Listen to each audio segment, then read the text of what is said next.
All right. Sorry about that, everybody.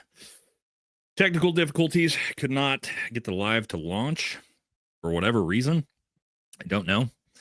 Had to reset the entire live stream. So we'll give everybody a chance to get back in so they can see. Yeah, I know. Sorry, guys. So everybody can see the new live get put up. Yeah, that was weird. I haven't had that one happen before, but with everything, technical difficulties. How is it going, everybody? We got a great episode. We got a ton to get through. God, I don't know how long this episode's going to take. Probably longer than usual. So much to talk about. Politics has been absolutely crazy this week. I'm sure a lot of you guys have seen it. There is a full-on civil war between MAGA. Legitimately. The party is pretty much massively fractured in half, or maybe even more than just half. So let's see, what are we going to get through? All right, first of all, how's the audio? How's the camera? How's everything? Are we good? Are we good? Give me some thumbs up, 5x5s, make sure we're good, so we don't have to work our way through the technical difficulties as we go. We're all good? All right, good. All right, so yes, lots to talk about today. Obviously, we're going to talk about first and up front the MAGA Civil War. Oh my God. They said we got to decide what we're going to do. Are we going to be with the crybabies we saw at that convention, or are we going to be America first? Because my God, what? I know a lot of you have already seen my video I did on that convention, but my God, how fucking embarrassing for everyone involved. Just a bunch of just emotionally soft and weak men crying about how words hurt my feelings. Unreal what we watched there. So we're going to talk about that. We're going to talk about the Civil War up front. A lot of cool things. Of course, we're going to talk about the mayor race because I believe it ends in about an hour. So we will be able to, in real time, talk about that. Mandani most certainly is going to win. From the looks of it, we'll talk about that. We are then going to talk about the economy pretty deep today, pretty deep in the economy, because there's a lot going on people don't really understand. Not that I'm a savant guru on business or the economy, although I am fairly educated in business and the economy. I do have a master's degree in business. Not that means that much, but it means I'm not a complete fucking idiot when it comes to finance. So we're going to go through a lot of that. A lot of the economy and how not well it's doing, by the way, if you didn't know that. We're going to talk about everybody's least favorite government official, as we always do, Kash Patel, of course, because he's in hot water for doing dumb shit yet again. Shocker. Can't seem to catch a break, that guy, huh? Then we will talk about, of course, our last three, which we always do. Republicans first this week, because Democrats were first last week. Yeah, we will talk. We can talk a little bit about the housing market, interest rates. We're going to talk about all that type of stuff. Republicans first this week, Democrats second, and of course, to finish the stream up, our greatest ally always has to be talked about because, they control our politics. So, looks like we got quite a few people already rolled in here in the first couple minutes. So we might as well just get started with the show, huh? And we got a lot to get through, as always. When we start the show, we of course have to start with some America First clips and some comedy clips just to set the mood. And as you know, some of my favorites when it comes to that, Andy Frizella always dropping fire when it comes to America First sentiment. Let's let him roll here. Let's let the boy cook, as he always does, to start this beautiful Tuesday night politics stream off. Here we go. Not free. That's the bottom line. We don't live in a free country. It's fake freedom. It's not real freedom. It's not pro-America. It's pro-fucking tyrant. And that's the reality of what we're dealing with. And until people wake the fuck up to that, nothing will change. If you continue to play this left-right, black-white, gay-straight, fucking all this identity politics bullshit, you're a pawn. You're a legit pawn in what the fuck is going on. We are the only fucking people in the whole fucking world that are told, go to work, work your ass off, then our money gets sent all over the world. We're the fucking slaves of the fucking world, but we're free. Yeah, right. The fuck we're free. All right, that's going to set the mood. That's going to set the mood to today's stream. There's going to be a lot of talk about this is not in this stream, you guys know, this podcast, whatever we want to call it, show. We're very obviously independent in the middle, the way we approach things. We're not looking at left versus right problems in America. I can promise you. And we're going to look at this in this MAGA civil war. When we talk about who's trying to cancel who, that's not what we have problems with right now. It ain't left versus right, ladies and gentlemen. So that is going to be the theme of tonight as we work our way through this. And of course, as we jump into this, we got to get one of our favorites. We always like to start the stream with, it's comedy, but it's also relevant. Tim Dillon. We love Tim Dillon around here. Talking to people who've done the right thing in their entire life, they're pissed that they're not getting anything for it. They're mad. Yep. They're unhappy on the left and the right. They graduate college. The job market sucks. They can't buy a house. They go online. They say, what's this guy Hitler about? Okay. Yeah, or they go online and they go, people say Stalin was a mass murderer, but you know what? Why? And they're angry. But talking to people who've done the right thing in their entire life, they're pissed. All right. So, yes, that's also going to be another Tim Dillon's the sellout. How's he a sellout? It's a weird comment. That's going to be another thing for the day. People are angry. Young people, especially, are angry. And we're going to talk about this with Zoran, with Nick Fuentes. If you don't understand what's going on around you, why is Nick Fuentes so popular? Why is Zoran Mondani so popular? Because young people are fucking pissed, guys, and they have a right to be. The economy sucks ass. The labor market's garbage. They can't afford their rent.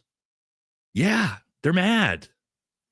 And so when you look at what we're going to get into first, this MAGA civil war fracture is really not a fracture between conservatism and idealisms when it comes to the conservative movement. It's a fracture between, well, one, the Zionists, right? But boomers who think the world's fantastic because they grew up during a period where you could buy a fucking house for $20,000 on a single family income with dad who worked at a factory and you were good to go. And they think it's all great because they still own that house from 45 years ago. That's worth $2.5 million now. The young generation does not have that opportunity right now. So yes, there is a little bit of difference between that. But let's talk about the MAGA civil war. That's what we really need to kick things off with, because this is a real thing, guys. It was coming. It was already here. But this week was a pivotal point in conservative politics. I don't know if people have really grasped the sort of levity of the situation in conservative politics now. There is a massive, massive shift. MAGA versus MAGA. That's a good way to look at it, Ryan. That's with an M. Meh, right? You got to be careful with that word on stream and microphones. There's a huge shift, okay? And we're going to look at that. We're going to look at the MAGA civil war. And why did it start? Well, because we all know the reason why this thing started was Tucker Carlson, the worst anti-Semite in the world, oy vey, had the audacity to have a conversation on his own personal platform with Nick Fuentes. Oh, God. Oh, no. Words. They talked. Oh, my God. I'm Officer Tatum. Oh, don't use bad words. So, these fucking people. So let's listen to these fucking pussies. And I'm sorry, guys, but they are. These are just all, and these are all the same. Ben Shapiro, Mark Levine. These are all the same people that said, "Oh, facts aren't facts over feelings, right? Words aren't violence." Ben Shapiro, And now look at them, clutching their pearls. Ben Shapiro, no. Fucking pussies, dude. All of them. Anyway, sorry, I'm ranting a little bit. I'm not trying to crash out, but my God, dude. And guys, it's not the left. Do you see that? Do you see the left? You know, let me show you this, and I'll prove it. Let's take a look at this right out the gate. You know who came out to defend Tucker Carlson and Nick Fuentes? Ana Kasparian. The left. The left is defending free speech. They're defending these people. Right? I thought the left was cancel culture. It turns out, no, it's not the left. She said it here herself. I do think that having these types of conversations are still worth it because we get a little bit of insight into not only who Fuentes is, but the experiences he had with conservative organizations trying to groom him for their own purposes. Not wrong. And then rejecting him and attempting to bury him the second he asks questions that they deem to be inappropriate, which actually happen to be very appropriate. So I don't know what to make about Nick Fuentes. What I do know is, regardless of how much you want him to go away, he's not going away. This guy had 300,000 people watching one of his live streams recently. Yeah. He's blowing up. And if you want to know why he's blowing up, look no further than our government's fealty to a foreign government that's currently carrying out atrocities with our resources. All right, I mean, my God. If I wasn't married, Ana Kasparian, man. I'm a big fan of Ana Kasparian. And Ana, if you see this, I would love to do a show with you. Big fan of her. I don't agree with a lot of her politically, obviously, but she is based and she has huevos. But to my point, she's defending this. She's defending free speech. Right? I thought, aren't they the ones that did cancel culture? She's defending it, not, but you know who's not? This is what these people are saying. This is tough. This is going to be a tough watch. We've watched it before, guys. I'm sorry I have to put you through this. I apologize in advance, but we have to listen to it. We canceled David Duke. Donald Trump canceled David Duke. We canceled Pat Buchanan. We canceled the John Birch Society. We canceled Joseph Sobran. We canceled pornography on TV. We cancel stuff all the damn time. Who canceled? Wait, porn? Who owns the porn industry, Mark? Who's the biggest donator to the IDF? What company? Do you guys know? OnlyFans?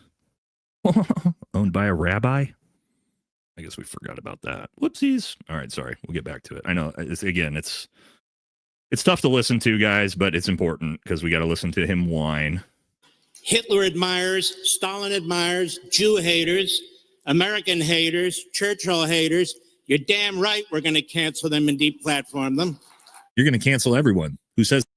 All right, I'm using my own video for this, guys, because I didn't want to pull the clips up. It was just easier that way.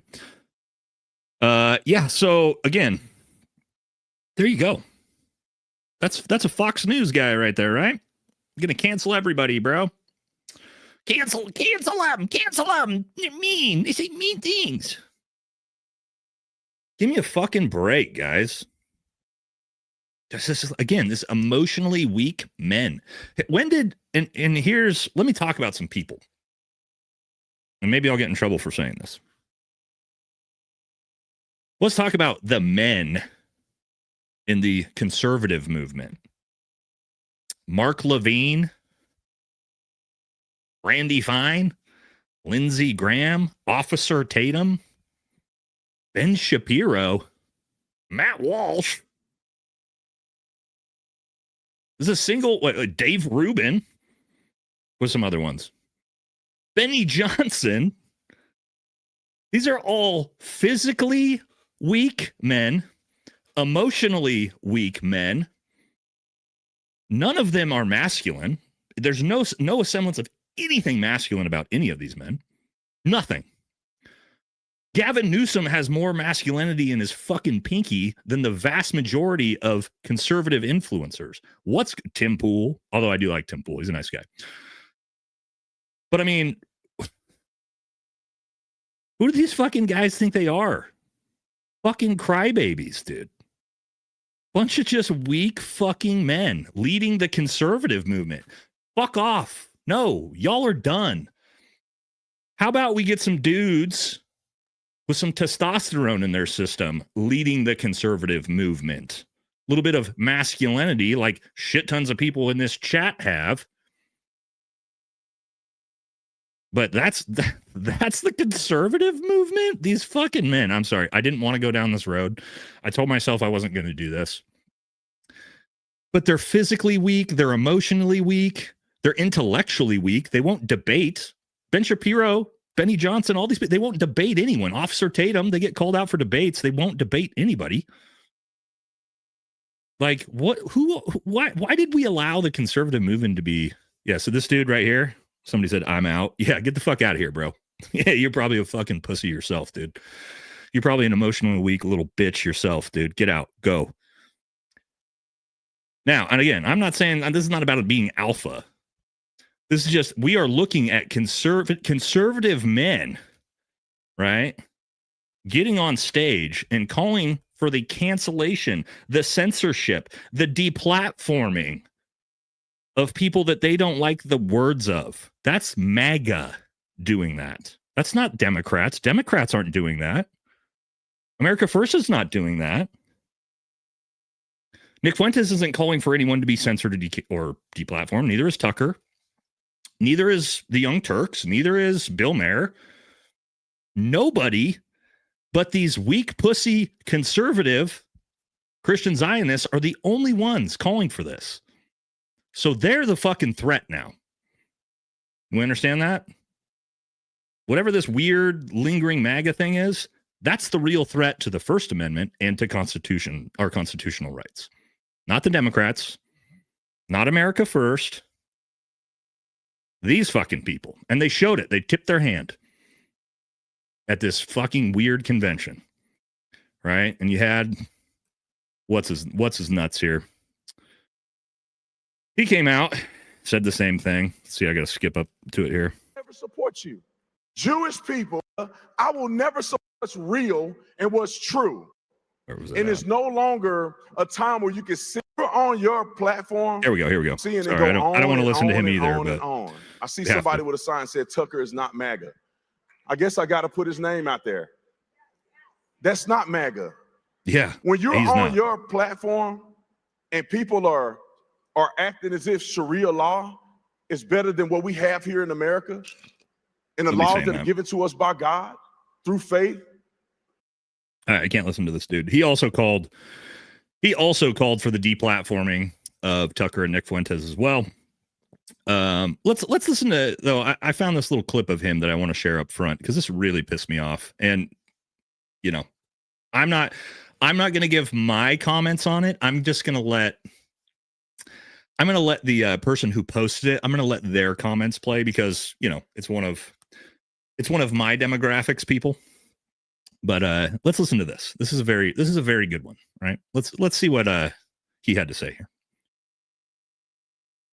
So for somebody to be kind of acting like Israel is just this sophisticated little group of people and they come out manipulating big bad America, that's insane. We went to war for 20 years after 9/11, 20 plus years. Where is the weapons of mass destruction? And who do you think planted it in the ear of the United States government that they should get involved in the Middle East and Iraq because they have weapons of mass destruction? There is no question whatsoever that Saddam is seeking and is working and is advancing towards the development of nuclear weapons. No question whatsoever.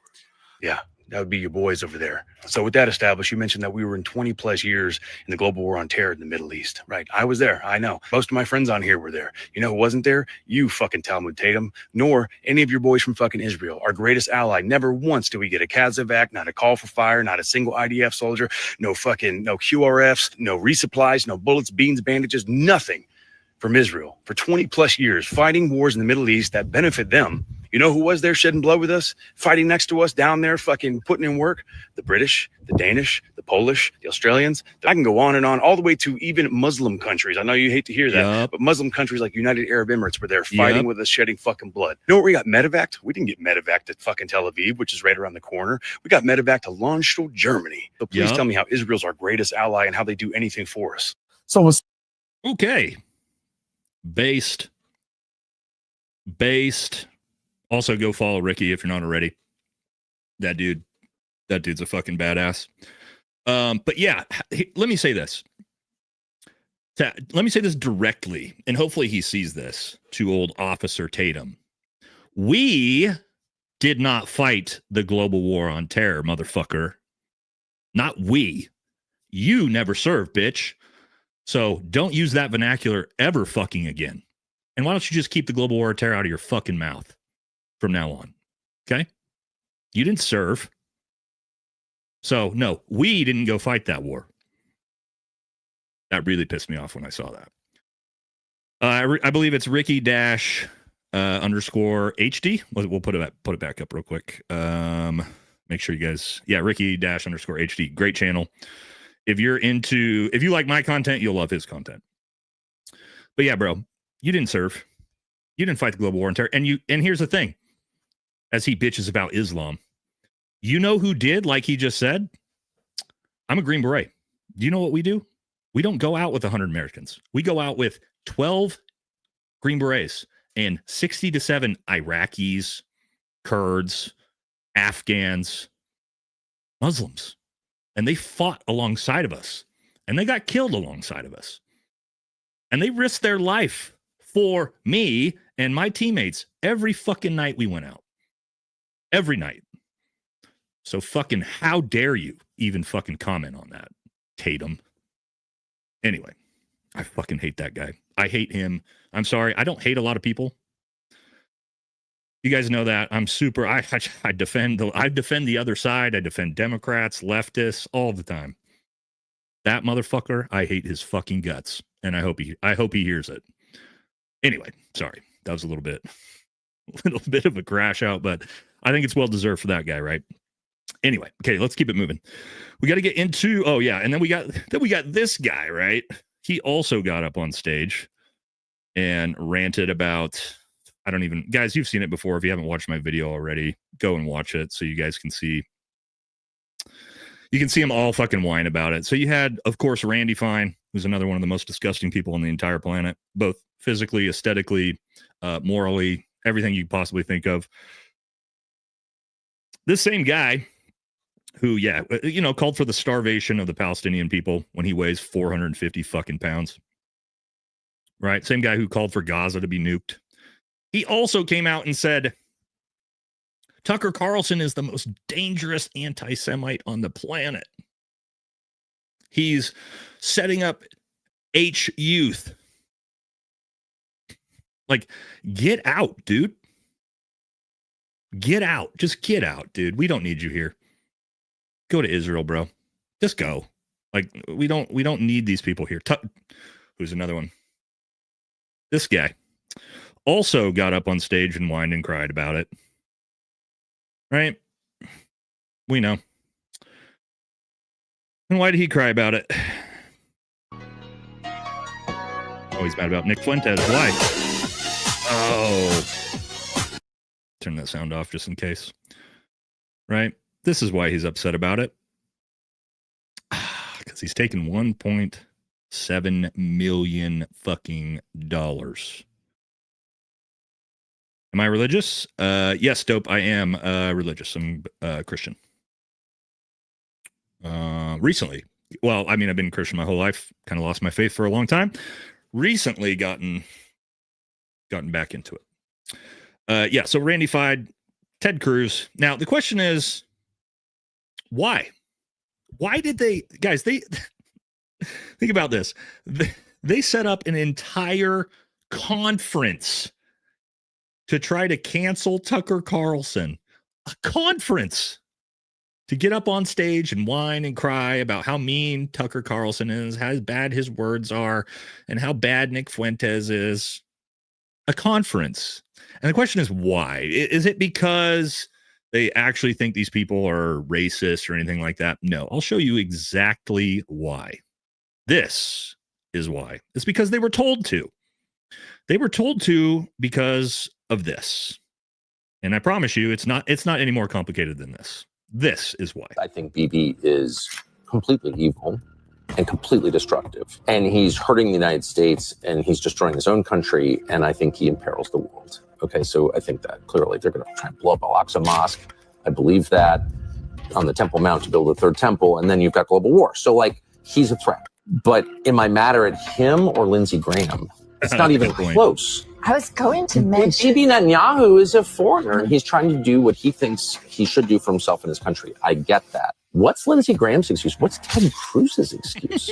Ted Cruz says right to the camera, I was elected. My main goal was to help Israel. I came into Congress.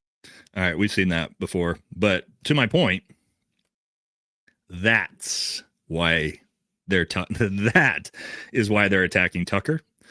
We'll get to the super chats here in a second, Jasmine. That is why they're attacking Nick. Tucker, CIA. Yeah, okay, maybe. What's that have to do with anything? Tucker's saying America first shit. If Tucker's a part of the CIA and the CIA is pushing an American first agenda, good. I'm with the CIA in that case. If they're both Fed, Nick's a Fed, Tucker's a Fed, well, they're pushing an America first agenda, so that's good. Right? Like, I don't really care. They're the ones pushing the correct agenda for this country. Right? But it's gotten even more drastic in this civil war, okay? Because this... Oh, also, guys, before that, how can you... Here, let me play this. How could you... I love Tucker Carlson. I'm not going to lie. I don't care what you guys say about him. I've been a fan of Tucker forever. And I've continued to be a fan of Tucker as things have changed. He's also moved in the right direction with his ideology, in my opinion. He's not perfect. I don't agree with everything he says, of course, just like you don't agree with everything I say. But how can you not like this guy? This is an ad read. This may be the greatest ad read I've ever seen anyone do. Ever. Let's watch an ad read for a company that he sponsors, okay? Let's watch this. I got it pulled up. Decide Zyn was bad. Well, when people started taking it rectally and tried to get me to do it, and I was just uncomfortable with that. I mean, I'm open-minded, but I'm not for that. I mean, I literally dread a prostate exam. I'm not going to do my nicotine pouches, but most people I knew who were using Zyn were taking it rectally, both the product and in general taking it rectally. It's just not me, and I'm not judging, by the way. It's totally legal, and there have been studies on this. I don't have them right in front of me, but I do think the overwhelming majority of Zyn users do use it rectally, and I thought there's got to be a better way. There's got to be a nicotine pouch you can put in your mouth, not just in your ass. You know what I mean? How can you not like that guy? That's the best ad read I've ever seen. I know, I thought it was AI too, but if you go to that company, he's sponsored by that company. He's got tons of ads with them. It's not AI. It's hilarious. It's beautiful marketing. No, go to their site. He's got a bunch of them. He's one of their, he actually, yeah. If you guys know, Tucker used to be a big fan of Zyn, but like he's actually sponsored by that company. You can't, if you dislike that, man, I don't know. Like it is what it is. All right. But here's where the real civil war is. Okay. The real civil war now is hard lines in the sand that have been drawn between JD Vance and Nick Fuentes. And I don't think people understand this is not JD Vance I think is very short-sighted on this. This is what happened. So Nick came out and said, let's see if I want to make sure I pull up the right. Yeah, Nick came out and said this on a live stream, I believe 2 days ago. And then JD came out and responded to this. So let's watch this. JD Vance, I'll tell you this. You don't like me, I don't like you. But if you cross that red line, I promise you, I swear to God, I will be there in Iowa with 10,000 groypers, and we will be at every event. We will be at every event. and we will be doing events of our own, and we will be knocking on doors, and we will be spending money. I'll be raising money to do it. Many will do it for free. You think they're a pain in your ass? We'll be a bigger pain in your ass because there's more of us and we want it more. You need to raise your right hand right now. If J.D. Vance condemns the Groypers, if J.D. Vance signals to the Israel First lobby that he is condemning the America First movement, then we will not vote for him, we will not support him, and as a matter of fact, we will show up in Iowa, and then New Hampshire, and then Nevada and South Carolina to make sure that he never gets the nomination. Now, so that came out, and people that like the Fox News boomers in the chat might be like, I don't even know who this guy is. That doesn't matter. There was, let's see, do I have it here? Here we go. There's been polls that have come out that have shown young people, and if you look at these polls, they're astonishing. Astonishing. Let's look at this. I know this is kind of hard to read at first, but it says younger Trump 2020 voters are significantly more likely to identify as American First. That's literally the name of Nick's channel, by the way. Republicans and older generations who lean towards traditional republicanism, Fox News. But if you actually look at the numbers here, I don't know if you guys can see this or not. Hopefully you can. So this is America First, which way they lean, right? By age demographic. So you can see 1829, 55.3. Millennial generation, even more so than Gen Z, leaning into America First at 63.6. And then obviously that falls off drastically with the older boomers. The point being with that is Gen Z and millennials are massively shifted away from MAGA into America First. That's a real thing. Whether that be through Charlie Kirk, Nick Fuentes, Myron, whatever. The young generation is done with conventional Republican, traditional Republican, with the Fox News, you know, the Jesse Waters and the Sean Hannitys, and it ain't a thing. And so if J.D. Vance thinks he's going to win, and this, guys, we still have 3 years to go to 2028. This shift is happening fast this way, all towards America First, right? If J.D. Vance thinks he's going to win the election while disavowing the America First movement, this is a 0% chance. So what I meant by short-sighted, so you would think, all right, J.D. Vance is going to be tactical about this, right? He's got to be politically. He's got to be tactical. He's got to balance this. We got to look at our young generation. If we want that coalition to bring in the America First coalition, we've got to throw some bones. We've got to start disavowing some of this Israel First lobby, right? What do you guys think JD came out and did in response? Do you think he did this tactfully? Well, let's look at his response and see what he decided to do. Here we go. Let's get it up on the stage here. All right. Fuentes, an avowed anti-Semite, sure, went after your wife. He had previously dined at Mar-a-Lago with Donald Trump. Does this have any room in your movement, in the MAGA movement? Of course it doesn't have any room in the MAGA movement. And of course, you disavow him and this. And of course, Donald Trump has criticized this person. Look, I think the guy's a total loser. Certainly I disavow him. But if you ask me what I care more about, is it a person attacking me personally, or is it government policy that discriminates based on race? That's what I really worry about. We're Nick Fuentes. Ooh. Really fucking short-sighted and dumb. So fucking short-sighted and dumb. You would think these people in politics, guys, you don't have to like, if you're JD Vance, you don't have to like Nick Fuentes. You could hate his fucking guts.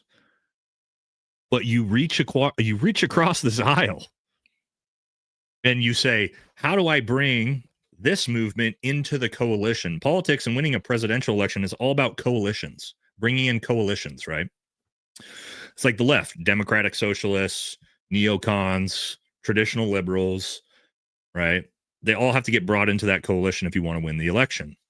Disavowing what we just saw is 66% of millennial conservatives and 58% of Gen Z conservatives, which I think it actually probably in Gen Z, I think that statistic's probably wrong. I think Gen Z just is more quiet about it. Disavowing that, he's got 0% chance. 0% chance to win, which he'll have to shift. I mean, and maybe that will be something we see as we go forward, but you can see it right here. JD went to the Turning Point event, and it was just young Gen Z men asking him and just berating him with these exact questions, which was stuff like this. This is the entire time. Question about Israel. Foreign aid package to Israel. Do you think it's a conflict of interest for Miriam Adelson, an Israeli donor, to give millions of dollars to his campaign and then Trump have pro-Israeli policies? I'm a Christian man, and I'm just confused why that there's this notion that we might have owe Israel something, or that they're our greatest ally, or that we have to support this multi-$100 billion foreign aid package to Israel to cover this, to quote Charlie Kirk, ethnic cleansing in Gaza. They're going to try to ethnically cleanse Gaza. I'm just confused at why this idea has come around, considering the fact that not only does their religion not agree with ours, but also openly supports the prosecution of ours. So look at the comments over here. Not voting for JD Vance button 2028 number. I love how he answered by not answering. Yes, and so he basically, you'll have to get, it's an hour long. You'll have to go watch it. He basically tiptoed around the issue and then didn't denounce anything that they asked, right? He was pro-Israel the whole way. You ain't gonna fucking win in 2028, homie. I don't think people have, I don't think this older generation has put two and two together. The ship has sailed. It's brutally sailed, and I can show you how brutally sailed it is. Let me show you what we saw earlier from old Tatum's speech here. This is Forbes. This is like Boomer Central, right? Let's go to the comment section of his speech on Boomer Central. Forbes breaking news. All right, here we go. Check out the comment section. All right, so again, Forbes, which you would expect. This is like the Fox News boomer. First comment, as a black conservative myself, let me use the words of the great Upton Sinclair. This is a really, really good quote. I think this personifies Tatum perfectly, by the way. It is difficult to get a man to understand something when his salary depends on his not understanding it. Oh. Chef's kiss on that one. Down here, even here, the comments are golden. Oh boy, the awakening is real. He just said, I'm not on the payroll, but I'm for sale. Brandon Tatum obviously took the trip to Israel. None of this works anymore. We are done. They can't control you. They cancel you. They're fucked, dude. This stuff's over. That's the comment section on Forbes. Forbes. If you go to his own Instagram page, which I showed, go to any video of him talking about Tucker or Nick, and the whole thing is his own viewers dragging him. And it's all of them. It's over. And I think there's a lot of mental gymnastics being done by that side right now. And like, no, we can fight our way out of it. We can cancel our way out of it. We just need to deplatform these people. No, you've lost. And I can say that as someone who, again, grew up millennial, 9/11, completely brainwashed into the Islamophobia, joined the military, became a Green Beret, went and fought in Afghanistan, thought I was going there for all the right reasons, super pro-Israel, fan of Ben Shapiro, fan of Mark Levine in 2016. Look where I'm at in 2025. We're fucking long gone, just like everybody else in this chat for the most part. It's over. All right. Okay. We got through. God, that took a long time. 40 minutes in for our first section. Boys, this might be a long one. All right, let's hit the super chats quick. We're going to blow through them because, man, we got a lot to go. Thank you so much. 5x5, turn ahead and cough. Appreciate it. Bobby Lynn, round ice bowl submerged 3 fingers deep in fine whiskey. Good on you, brother. Ready for some fine America First stuff and shenanigans. And that is what we are doing. We are burning it in hard on this one. As you guys can see, $2 to tell you the truth. Green Beret is weaker than S1. Well, I can tell you, I couldn't get paid without y'all. So, yeah, I always appreciated S1. Got some cheap gas station alcohol for the show. Hell yeah, brother. That's what it's all about. Weimar problems are plaguing America. Ooh, dumpster, no comment. My buddies and I appreciate everything you put on YouTube. Supporting from Texas border. Shit, are you guys border patrol down there? Oh, you are. Hell yeah, brother. Hey, I'm all about it, man. That's the one thing. When it comes to the border and immigration problems, I am very, very, very far right. Okay, a lot of people don't agree with that. It is what it is, but appreciate what you guys are doing down there, brother. Leonardo DiCaprio, $5 I'm in. Bro also served and took an oath to defend the U.S. Constitution. All due citizens should have the pledge of allegiance to the USA. This is a great comment. I believe there should be no such thing as dual citizenship, period. If you want to be an American citizen, you renounce your fucking foreign citizenship. I don't care who it is. Our greatest ally, China, Russia, Australia even. And I love Australia. You want to be an American citizen, you're an American citizen only, which means you got nowhere to fucking run to when this shit collapses, because me and all my friends, we're in this for the long run. There's nowhere for me to escape to. Okay? I'm America first, America only, and I'm going down with the ship. I ain't running to fucking we know where like Ben Shapiro when things start getting tough. So, but I agree with you on that, brother. Will TK get a deployment patch for the right Civil War? He does have deployment patches. He just doesn't have a bunch of the other awards he lied about having. Free speech defense, Joe. Either side will do as I needed votes and base. Just saying. Appreciate you, brother. Thanks for being here every time. It's time they all sit the F down. F MAGA 100% us. Look, guys, I just want like MAGA. I like the idea of MAGA. Make America great again. Yes. I love the movement.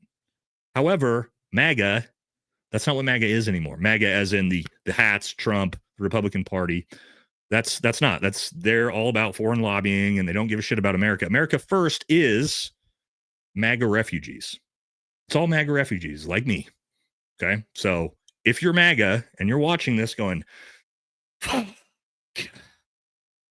just come on over. The grass is greener over here. All you got to do, whether you're a Democrat, whether you're a Republican, independent, to be a part of the America First, all you got to do is love America and put American positive, like America First policy, right? If it's good for the American people, that's what we support. It's very, very simple. So come on over. I promise. The grass is greener over here. Trump has always been in the deep state puppet since day one. I don't know. I don't think he was in 2016. But when he took that Marion Adelson money in 2024, things changed, and we all know that. Face value $10. The closer we get to the truth, the more likely they SHTF. Shit, what is that? What's SHTF? Am I missing it? More likely somebody give me the acronym on that. They will turn the entire board game upside down. Yeah, and that's what you see them doing, for sure. Graham and Walsh eat corn the long way. Yeah, for the feeling and not the taste, brother. That's a 100%. They were all never Trumpers. 100%. His entire cabinet is never Trumpers. Nana's here. I think Nana needs to start drinking during these shows. Yeah, Nana, it's not a bad idea. I do. Eric Dieter, what's up, brother? I believe we need to defederalize the government power in state and local, not centralize. The Fed should only be concerned with the enumerated powers defined by the founding documents. I'm a huge proponent of the federal government is way too goddamn big, but that's part of conservatism, right? Unfortunately, it's not what MAGA is anymore. Look at the debt ceiling continuing to go straight up under Trump. We're going to look at those statistics when we get to the economy here in a sec. Ford goes $10 will achieve world peace when Randy Fine goes below 60%. Body mass index. Also, Brandon Tatenberg is a sell-up. Well, Randy Fine is never dropping below that, so there will never be world peace, unfortunately. Deport. Yeah. Hey, look, I'm not saying that, okay? I'm not going to subscribe to the things they subscribe to. Cindy Lou, $10. People who take money from our favorite allies are traitors, especially the politicians. They are terrorists. Well, they all do. 422 of them do, compared to 6 that don't, unfortunately, Cindy. So that's where we're at. It's going to be very difficult for us to make our way out of, but our votes can actually have that effect. So if there is a massive referendum on anybody who takes AIPAC money in 2026, we may see a shift. It's going to be important. Nick, all who gain power are afraid to lose it. MAGA right now. Yep, that's a good point. Do you think the right voters are better at holding politicians accountable? No, we don't hold politicians accountable at all. I think the right is worse at it. Well, the left's pretty bad too. They defended Joe Biden for 4 years. They're horrible at it. I think everybody's horrible. Maybe the right is. Yeah, I would say the right. I would say the right probably is, because you have this America First movement that's completely like shitting on the current administration, whereas you would not see that with Democrats. Democrats are very lockstep usually, regardless, for better or for worse. What do you think about ICE reportedly planning to farm out migrant apprehensions to bounty hunters? I think it's a terrible idea. I don't think we need civilians involved in that whatsoever, personally. Right? Tucker 2028. That would be interesting if he decides to, although I think Tucker's just got a good life and he enjoys his life, and I don't think he's ready for that. I think 2032 might be more realistic. Twinsa says we should be a dictatorship so we can force people to believe what we believe. That's a no for me, dog. Yeah, I mean, I'm sure you saw one little clip out of context from Nick Fuentes one time, and you've based your entire opinion on him just like everybody else. Got it. Tracking. Go watch actually an hour or two of him speak, and then come back and tell me that's what he actually believes. So again, not a very intellectual thing for you to say.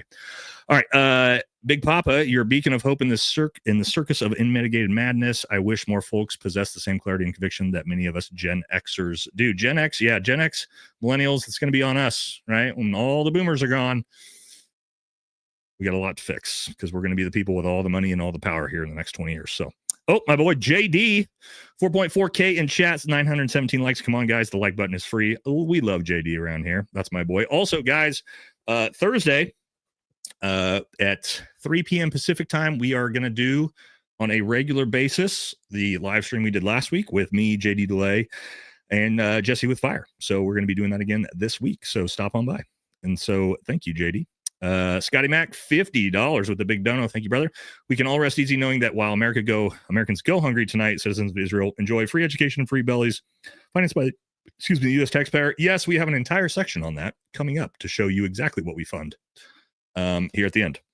Thank you for the service. Thank you very much. Ada, maybe. JD Vance has had 3 names, 2 religions, 3 sexualities. That's all true, by the way. JD will have any political opinion his top Peter Thiel tells him to have. Yes, he is a chameleon, just like Gavin Newsom. He's Gavin Newsom and JD Vance are basically the same person personified. And we got a lot to talk about with old Gavin tonight. Sending love and support from Portland. What's up, brother? Appreciate you and look forward to weekly lives. Keep up the great work. We might be back up there. Me and JD might come back up there if shit gets crazy again. I just want to say your coverage of all sorts. This shit is awesome. Hell, appreciate all your firearms content. Got me into building my own AR-15s. Hell yeah, brother. Love to hear it. Thank you very much. Johnny Dog, all the Zionists come off fake and dismissive to anything against Israel. Straight weirdos. Yeah, I mean, we'll get more into that later. Remington, again, wish I could say I'm Border Patrol with 4th ID in rotation. Oh, okay. No, but I like that more, brother. Good for you guys. So he's with 4th ID down there on rotation in the military. Glad that you guys are down there. Wish you guys could get some deployment patches or something for that. You know what I mean? Or at least like some type of CONUS pay. Daniel Porter, $5. I've heard Israel's dance a lot. Oh, yeah. And Larry, old Larry. Yeah, Larry decided to not show up one time for work, huh? Anyway, go watch the 9/11 files if you're interested in that. Linking Antizio to NF discredits Palestinian cause. I'm not sure what you mean on that one, brother. MAGA is literally make affluence greater again. Yeah, that's where we're at. Of course, JD doesn't mind Fuentes talking about his wife. JD's was cozy with Eric on stage. Yeah. We talked about that in the last one. Stern, what are we talking about this week? A lot. We just did the MAGA Civil War. We're jumping into the economy next. No, the mayor race. We're not going to be that deep in the mayor race, but we are going to talk about it here next, and then we'll get into the economy. Really don't like the sense of the disavowing the America First movement. Seems like the powers that be want to push America into civil war. Of course they do. Chaos is great for the powers that be. So wouldn't be surprised. Democrats stab you in the front, Republicans stab you in the back. That's actually kind of a good point. Democrats don't really hide what they believe. Like, you know what I mean? Look at Bernie Sanders or Zoran. You don't agree with it, but they'll tell you exactly what they're going to do. I remember crying when Trump didn't release the Epstein files. Yeah, I'm still crying about that. The entire country is crying about that. We're pissed. Come on, JD. It's over 1,000. All right, we did it. We made it through. Good. Let us jump straight into the mayor race, okay? So, it's almost, I think the mayor race is over in 6 minutes? 6 minutes it should be over. Obviously, as far as I know, unless anything crazy changed, Zoran is going to be the mayor. And we may be asking ourselves, or you may be asking yourselves, why? Why did this happen? How could this happen? Well, it's not really as complicated as people think. And we got some good things to talk about here about why. And so this is kind of a good point. Let's look at this. A lot of people haven't realized this, I think. Game-changing moment. I think that's when he tapped into something. Where would you go first? First visit, I would visit the Holy Land. I would go to Israel. Yeah, I'd make my 4th trip to Israel. My first trip to Israel. Mr. Mamdani. I would stay in New York City. My plans are to address New Yorkers across the 5 boroughs and focus on that. Ooh, America first. America first. New York first. New York first. That's what it was. Come on, when somebody asks you were in the mayor race and somebody asking you about a foreign country, like, bro, what are we talking about? Like, you know what I'm saying? Like about New York. That's like, oh yeah. So again, look, I don't agree with this dude's policies at all, but you shouldn't be shocked. Listen to that. That's who he was running against. Look at that. When I watch that, I go, yeah, I'll vote for this guy instead. I don't even care what his policies are. Okay, well, he's, and again, and here's another good one, right? And old Mooch here is not my favorite person in the world, but there's a lot of good points that these people are making that people aren't thinking about, which is he won for a reason. And it's not like, oh, people want communism. No, that's not why he won. Tommy is a very successful campaigner. He's got a great smile. He's a good-looking kid. And he's on to something, which is affordability. But he's also on to something that I think is not being stated clearly, is that the political class of baby boomers suck. That's what people are not stating. If you were born 1946 to 1964, I'm born in 1964, and you're in the political world, you suck as a human being because you got handed a baton from the great generation and you blew it. You chalked up $37 trillion of deficit spending. You've overpromised and underdelivered. You're inflating away the U.S. dollar to the point where nobody can afford anything anymore. And every decision that you made, we would have been better having a monkey flipping a coin to make the decisions because at least 50% of the decisions have been right. So Mondami's supporters are telling you, hey, guys, you guys actually really suck at what you did. You destroyed the fabric of the country with your nihilism and your general baby boomer consumption-based stupidity. And so let us try it now. Now, his policies are misguided and he'll probably devolve the city into more chaos, but there's nothing we can do about it. I'm a New Yorker. I'll be here. I don't own a house in Florida. I live here in New York. All right. So that is a really, and again, the Mooch, not my guy, but that is he makes a really good point. And I know all the low IQ people in here are going to be like, no, he's a communist Muslim. Meh, meh, meh. Duh. Yes. But you're completely misunderstanding why he's going to win. It's not about him being a communist Islamist. He's tapped into the anger and the frustration of young people, just like Nick Fuentes has. It's the exact same thing. Okay? And for those of you who don't, you need to understand. I know a lot of you are like, well, no, we can't let him win. You need to understand why he's winning. Understanding why he won is very, very important. The economy is in fucking shambles.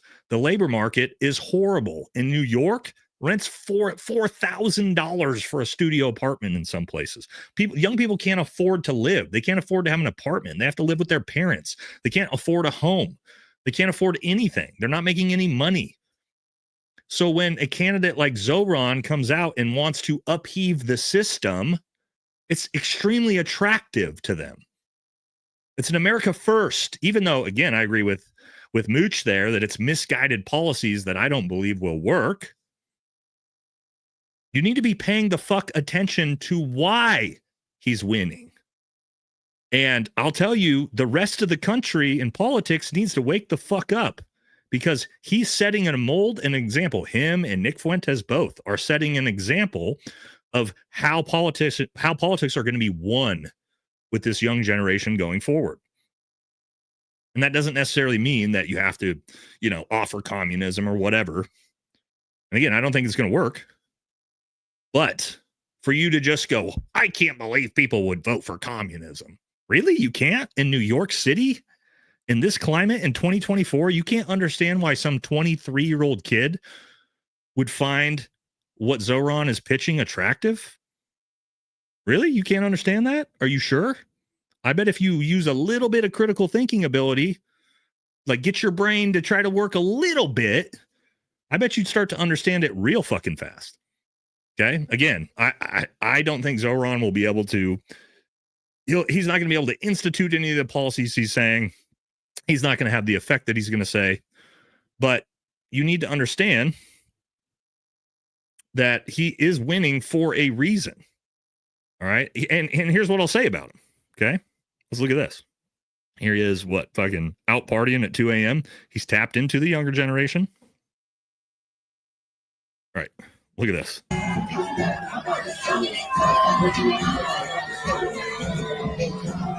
All right, the hand on the chest, the smile, it's all fake. This shit's all fake, right? He's a theater kid.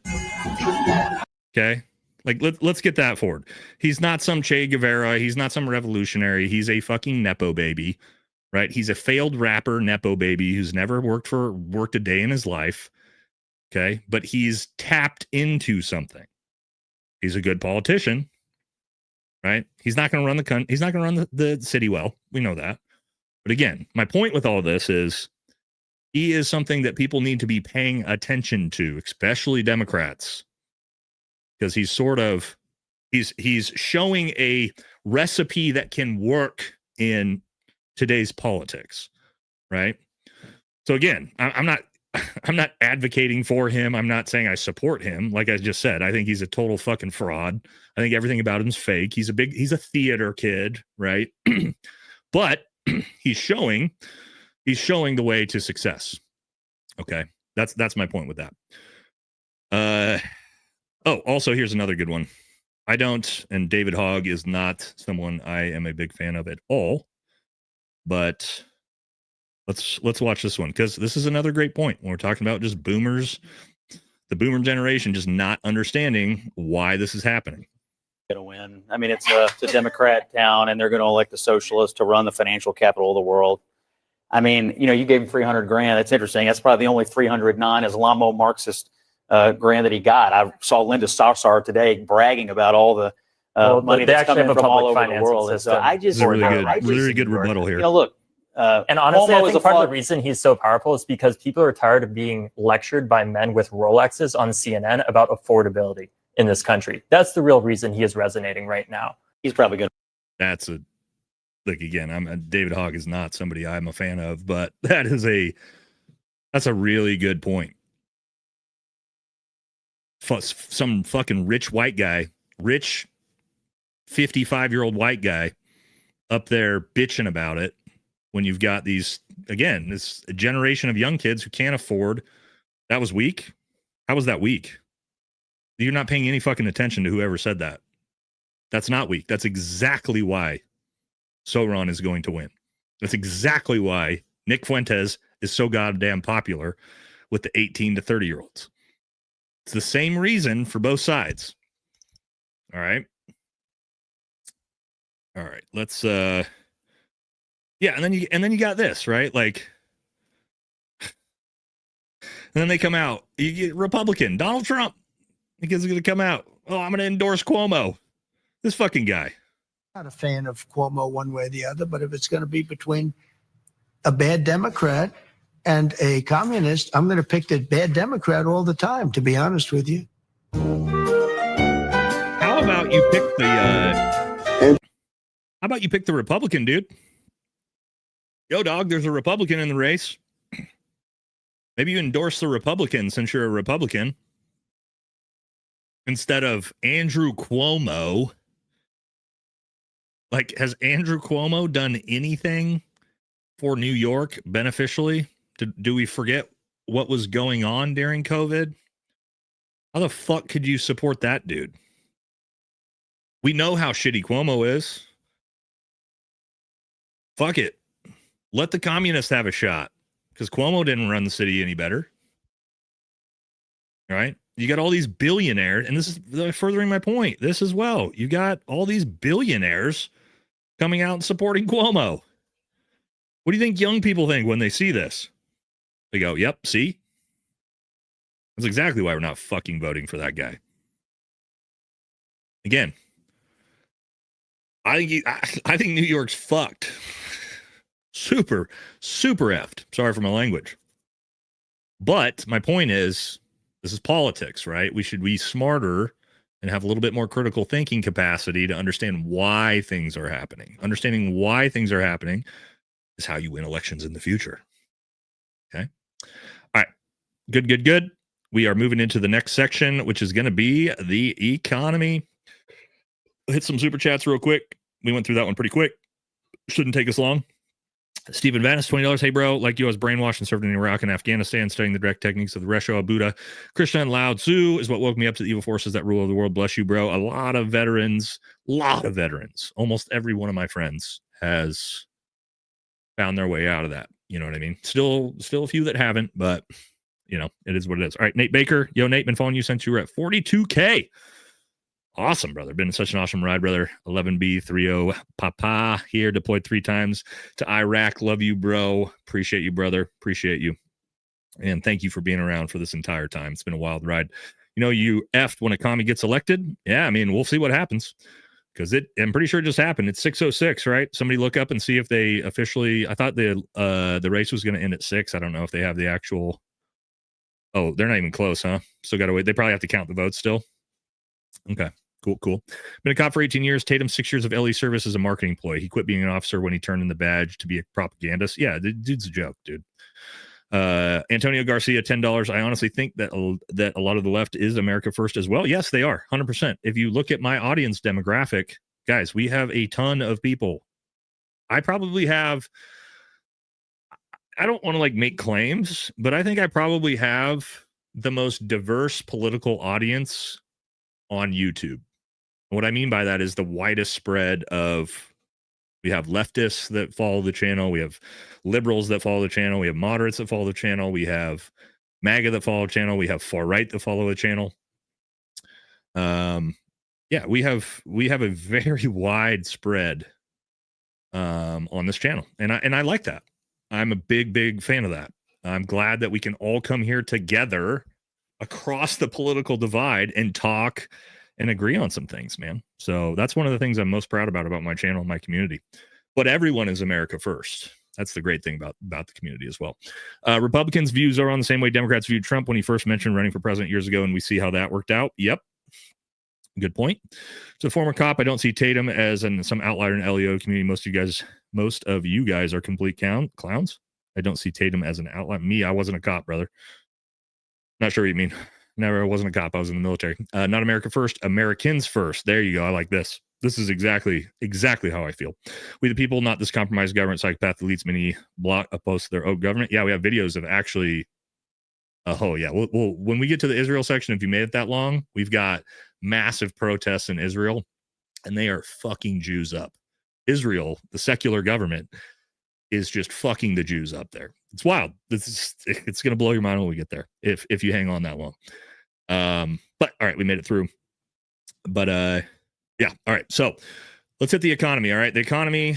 We got a lot to talk about on this. All right, first thing we're going to talk about the stock market and how it is all artificially propped up and total bullshit right now. If you guys don't know this, it's also something to keep in mind. I'm not giving anyone financial advice. All right. Obviously, that's a terrible idea. I'm not in financial, but I will say I am mostly cash. I'm like 70% cash, 30% invested right now because the writing on the wall is not looking good. All right. So the stock market hitting a record high days before 42 million families will not be able to afford food is exactly what's wrong with the American economy. But to understand why the stock market is so high, we need to look at this chart, which is extremely viral. Okay. This chart, hopefully you guys can see it. explains the entire US stock market and it's the AI bubble. Okay. For those of you who don't follow the market or follow finance or follow what's going on, everything in the stock market is essentially 6 companies investing money back and forth at each other. All of it wraps around, and we'll explain it a little bit. Right? You have NVIDIA that's at the center of this. Okay, and it's all based off of the future of AI, the investment in AI. Okay, so you have here in the center NVIDIA. Okay, NVIDIA makes the chips, it makes the superconductors, the semiconductors, all these different things that you need to power the AI. So NVIDIA is making the actual hardware for the AI. Okay, then you have Microsoft, which is connected through OpenAI, right? And then you have things like XAI. You have the actual software platforms, OpenAI, ChatGPT, Sora, all these different things. Massive investments right? They need to buy the chips from NVIDIA to be able to obviously, run the software. Then you have the third layer of this, which is places like Oracle, and Intel and things like that are building the actual data servers. You need massive data servers. You also have A&D as a chip manufacturer. Okay, so you have all of these giant companies: NVIDIA, Google, Amazon Web Services. Right, Amazon's doing a lot of the servers as well. Oracle with the servers, Intel making chips, AMD making chips, NVIDIA making chips, and then the software. 3 prongs to it. And they're all essentially just investing money back and forth, trading money back and forth to each other, which makes all of their stocks keep going up, up, up, up, up, up. But it's all artificial. All of it is based off of Fugazi, right? Like you saw in the Wolf of Wall Street. None of this has come to any real fruition. AI is still very much a gamble. AI is not producing any profits. If you look at OpenAI, they make no money. Okay, they are basically burning and churning money as fast as you could fucking believe it on the prospect that what AI will do is eventually become profitable. And how does AI become profitable? Well, like Amazon just laid off 30,000 workers because of AI. So the entire investment in the Trump administration is betting everything into AI being the future, AI working out. Okay. So the idea, and you got to keep in mind, if it is successful, if this big investment, literal circle jerk, is successful, what do you think's going to happen to the labor market? What do you guys think? Half the fucking country will no longer have a job. That's the goal. That's the investment. Understand, that's what the American economy is investing everything into, is to essentially getting AI to gut the labor market. It's super fucked up if you think about it. Like, if it's successful, we're going to need something. UBI, because half the jobs will be gone. We'll talk about jobs that are gone. And they're high skilled jobs. Accountants. You think you're going to need an accountant when AI can do your taxes like that? Radiologists. Okay. The people that look at your MRIs. We had a radiologist come and talk to us in my master's degree program and said radiologists are going to be one of the first high skill level career fields that disappear due to AI. Right? Why pay a doctor $700,000 a year when AI can look at that MRI and find exactly what's wrong for zero cost immediately? And lawyers, right? What do I need a lawyer for? AI can do, well, like, other than criminal law, well, lawyer can do everything it needs to do like that. AI is going to be able to do all that. So it's going to, and AI is already taking the job of fast food places, Walmart, self-checkout, like all these different things, right? So what we're essentially doing in America is all of these billionaires are investing all of their money in the long-term hopes and goals that they can fire fucking everyone. That's what the stock market and the US economy is right now. That's it. That the whole thing is hinged on that. It's not great. So, things to think about. If you are a parent and you've got a kid who's about to be 18 and going to school, do you want them to go to college to become an accountant? Or would you maybe want them to go to trade school and become a plumber, become an electrician, become a lineman? Manual labor, high skill manual labor will be the next gold rush in the next 10 years. I promise you that. High skill manual labor will be the next gold rush. Plumbers will be the next millionaires. Electricians will be the next millionaires, next generation's millionaires. That's the reality of it. I mean, I promise you, because AI is gonna get rid of the rest. All right, and then as we move through in the economy, you may have seen a lot of talk about the Fed, interest rates. Okay, Jerome Powell just came out and said AI hiring apocalypse is real. Job creation is pretty close to zero. That's currently. Currently, essentially nothing is being produced. No new jobs are being produced at this point. That's a little scary. All right. And more from the Fed. If you didn't see this, the Fed just dropped rates. Just did a huge rate cut. Okay. Everybody's cheering. The Fed cut rates. That means mortgage rates are going to drop. So for everybody who understands or doesn't understand, the Federal Reserve dropping federal interest rates is not connected to mortgage interest rates, right?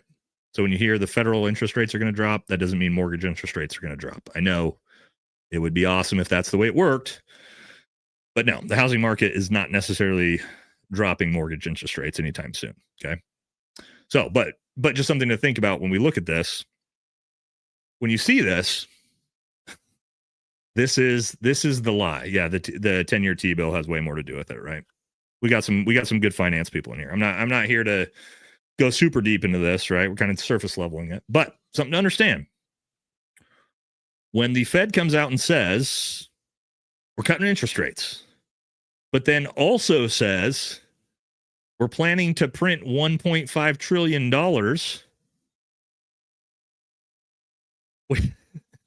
What do you think that does?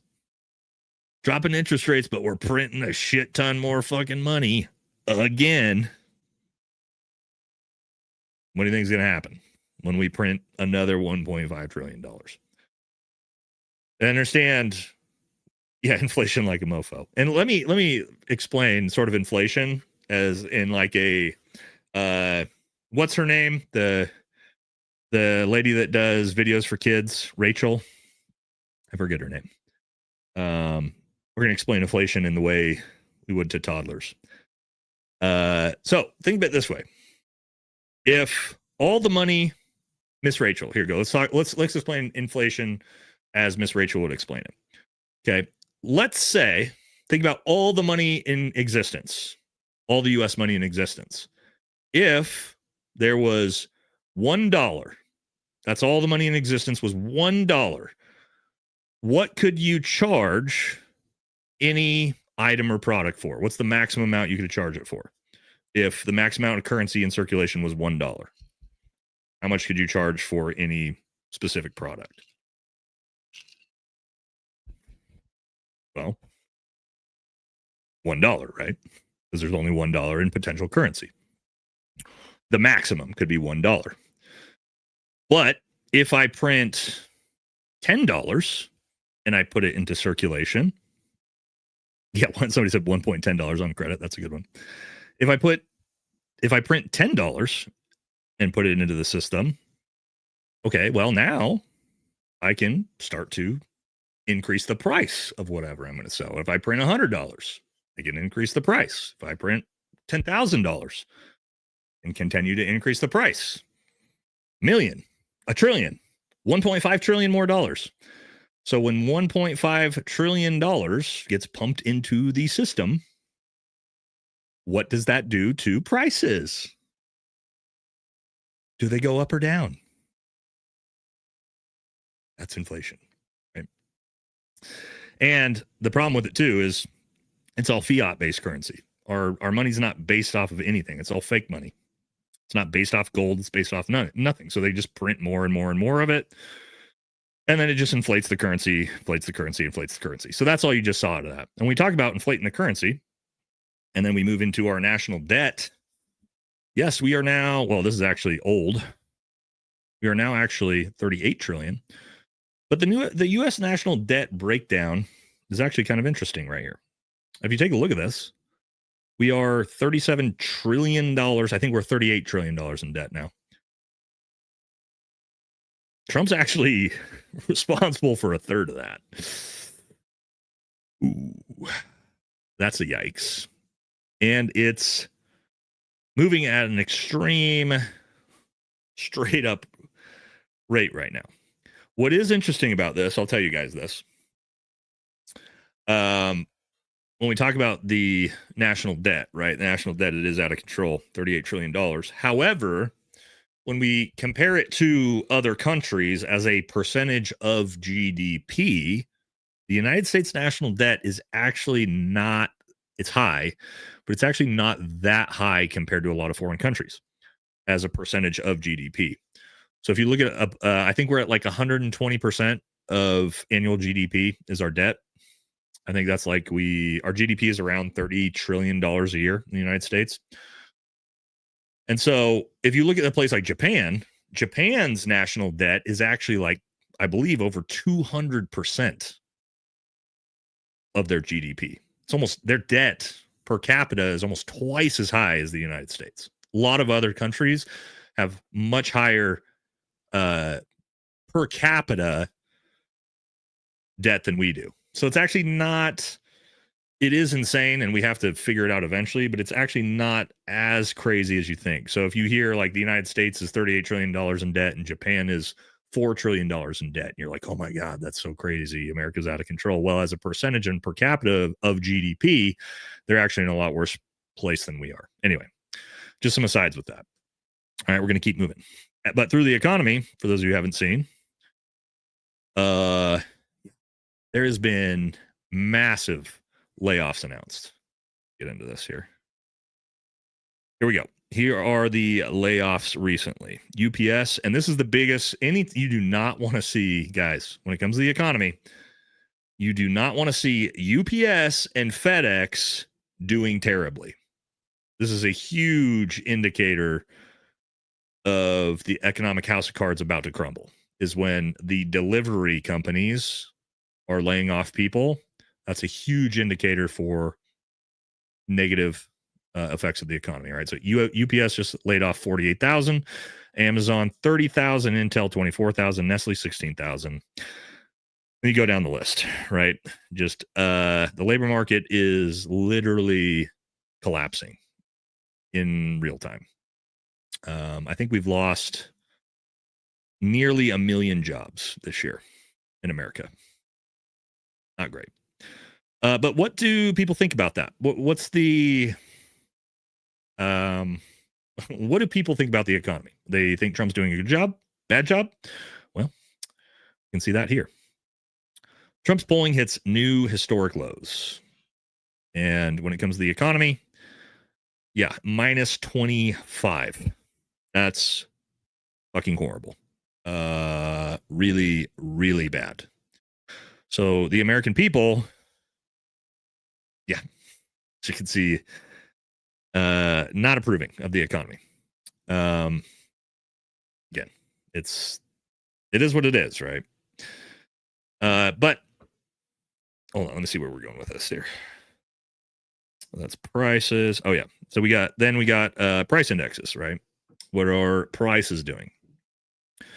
So you have this grocery prices up 2.7% since a year ago. That's not that high, but it's not great. 1.4 since January. All 6 major grocery categories tracked by CPI or up over the last year. So when you hear Trump come out and say that grocery prices are down, no, that's not true. They're literally, objectively up, right? But what's Trump think about his polls? Because what the American people think and what Trump thinks are often two different things. And we're not getting into Republicans yet, but this is part of the economy. But let's see what Trump thinks. We're going to have numbers that like nobody's ever seen before. When do you think including that jobs. people are going to feel that? Because we do see polling that doesn't poll well in the economy. The recent Fox polling said 52% say the economy is worse under this administration. You've got unemployment at the highest rate in 4 years. Groceries made a big jump in the last term. So how is that? You're looking forward with these plans that you just talked about. When will people feel that, Mr. Well, Trump? when the factories start opening. I mean, right now we're building them. And, Fox polling, I have to tell you, I've told you before, it's the worst polling I've ever had. It's He tries to say Fox News polling is his worst polling. Bruh.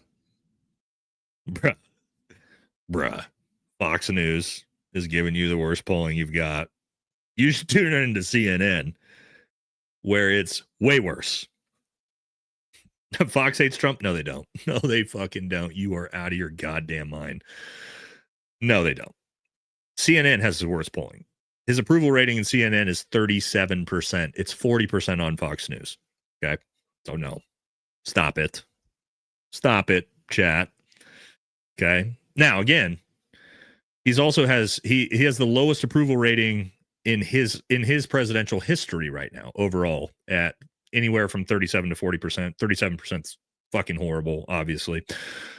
But we're not getting into Trump yet. Okay? That's just the economy. Now, why is this happening? Why is the economy so bad? And I hate to sound like fucking Bernie Sanders here, but at this point, it's kind of getting this way. But it says here, the Walton family, who own Walmart, are worth $400 billion. Yet pretty much all their employees are on SNAP benefits. That's interesting. Bezos is worth $400 billion. Many Amazon employees are on SNAP benefits. People who need help are not the problem. It's corporate greed. I used to be super anti against this. Like, it's not corporate greed. It's not the billionaires. But if you look at the amount of wealth increase since 2010 for billionaires compared to the middle class, it's insane, guys. I mean, like, you look at Mark Zuckerberg, Jeff Bezos, their net worths have like 100x'd, 50 to 100x'd. I think Elon's net worth has 200x'd in 15 years. Is anybody in the chat? Let's maybe do a poll here. It's a good time for a poll. Let's just ask it this way.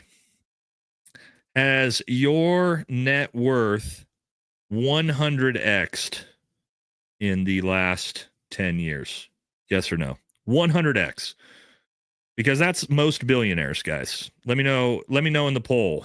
Have you personally, has your net worth, your total net worth, increased by 5 times? So if you were worth $100,000, or let's say $1,000, are you now worth $50,000 to $100,000? 50 to 100x your net worth in 10 years. Let me know what you got. Mine hasn't. I'm not even like, I don't know if I'm even in like 2x, 3x maybe. So, and be honest, don't just be a little shithead because you want to put yes. Like, if you won the lottery, right, and you 50 to 100x, I know there's a bunch of liars in the chat, right? You guys want to be little shitheads, but that's fine. Just be honest, right? We want a good pull out of this. I'm trying to get real effects of the economy, because pretty much all billionaires have had that happen, by the way. And so, again, but we got a lot of good things coming, right? And we got to give Trump credit where credit's due when it comes to the economy. And that's what we're going to talk about next here. Okay. So it says here, Donald Trump, I try to read his tweets. They're not often coherent, but let's talk about this. South Korea has agreed to pay the U.S. $350 billion for a lowering of the tariffs charged against them and the United States. Additionally, they have agreed to buy our oil and gas in vast quantities. Investments in our country by wealthy South Korean companies and businessmen will exceed $600 billion. That's incredible. Our military alliances are stronger than ever before. Yada, yada, yada. That's amazing. Those are amazing numbers. $400 to $600 billion investment. Wow. What's the problem with that? Well, the problem with that is South Korea's total GDP is like $1.2 trillion, I believe. 1.4, 1.2. Total GDP. Where the fuck are they going to come up with half their GDP to hand to America? What? Where's this? Where's half their GDP coming from for investment? What?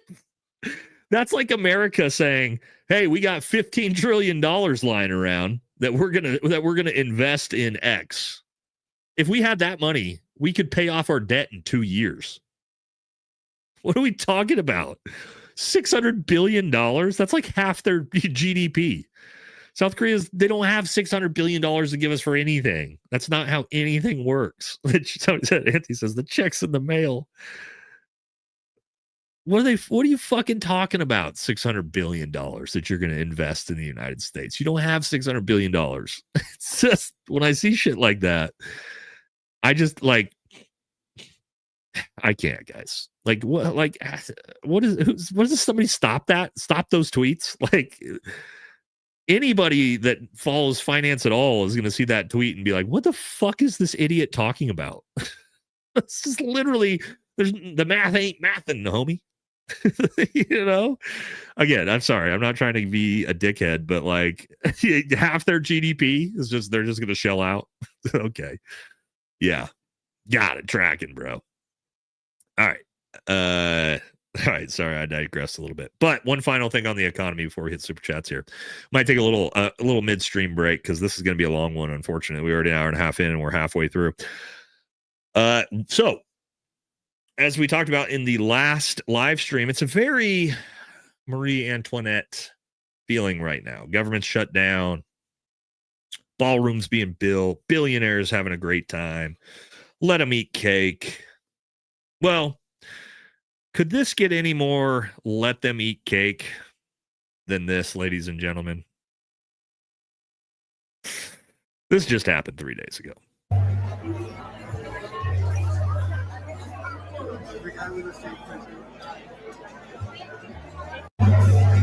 Great Gatsby party at the White House. All the rich motherfuckers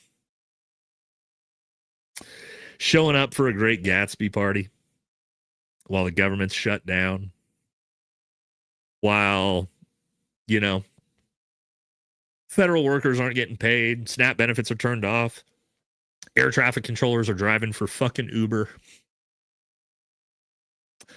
And here we are, having a Great Gatsby party at the White House. That's nice. That's nice, ladies and gentlemen. You know, but anyway. Oh, we have Epstein and Kash Patel next. The economy is not good, guys. I just want to let you know that. Hey, you know that. We all know that, right? You know how you know that? Because you live here and you spend money on things. All of us do. And we're like, wow, everything's crazy fucking expensive and we don't make that much money.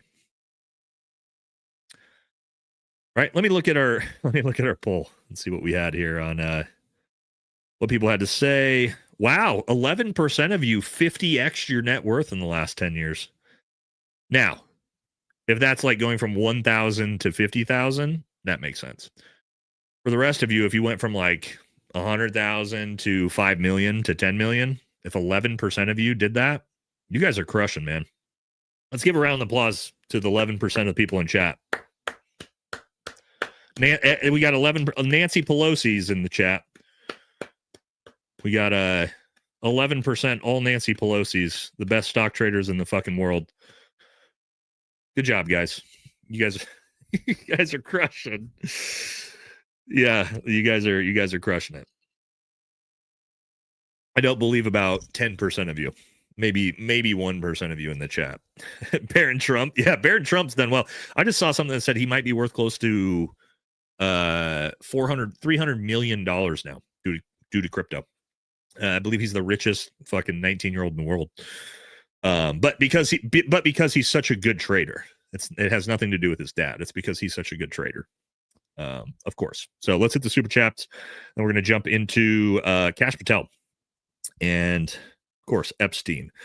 All right, Maximus, $20. Thank you very much. Why can't viewers understand that entertaining an opposing idea for The R of understanding is the only way to evolve intellectually. Yeah, you have to be willing to be willing to look to people who don't think the same way as you. Because if you're just in an echo chamber, you're never going to learn anything, right? Crazy Chase, I was worried about Trump getting elected so easy this time because there was nothing to stop the election from being rigged again. We now know why he was allowed to win with all the Mossad stuff. Well, I mean, when you look at how much money has he taken from AIPAC? We got an AIPAC tracker in here. It's well over 200 million, right? Somebody in the chat, look up AIPAC tracker on Trump. I believe it's $200 or $300 million at this point. And then let us know in the chat as we move forward. Yeah, it's not great. Dude, where's our car? Dude, where's your car? Yep. JJ streamers, stop tying Zoran to 9/11. Honestly, it's disgusting and shows the brainwashing we went through. Tying him to 9/11 because of his heritage is holding us back. I don't agree with him, but it's destructive. I'm not tying him to 9/11. I think that's dumb. I think it's super fucking racist to say that because he's a Muslim, he was somehow a part of 9/11.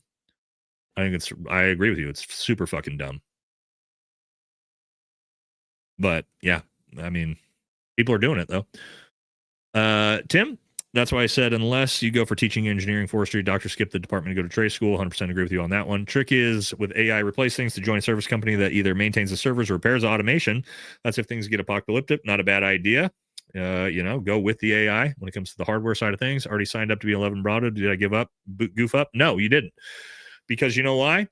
And I'll say this to everybody, military is still a phenomenal fucking idea going forward. Much like a trade school, you're going to learn some type of skill or craft. You're also going to then have veteran benefits for the rest of your life, VA healthcare, and not only that, VA home loan. You're going to be one of the only people that is young that'll be able to buy a home strictly because of your VA home loan. It's why I was able to buy a home when I was, when did I buy my house?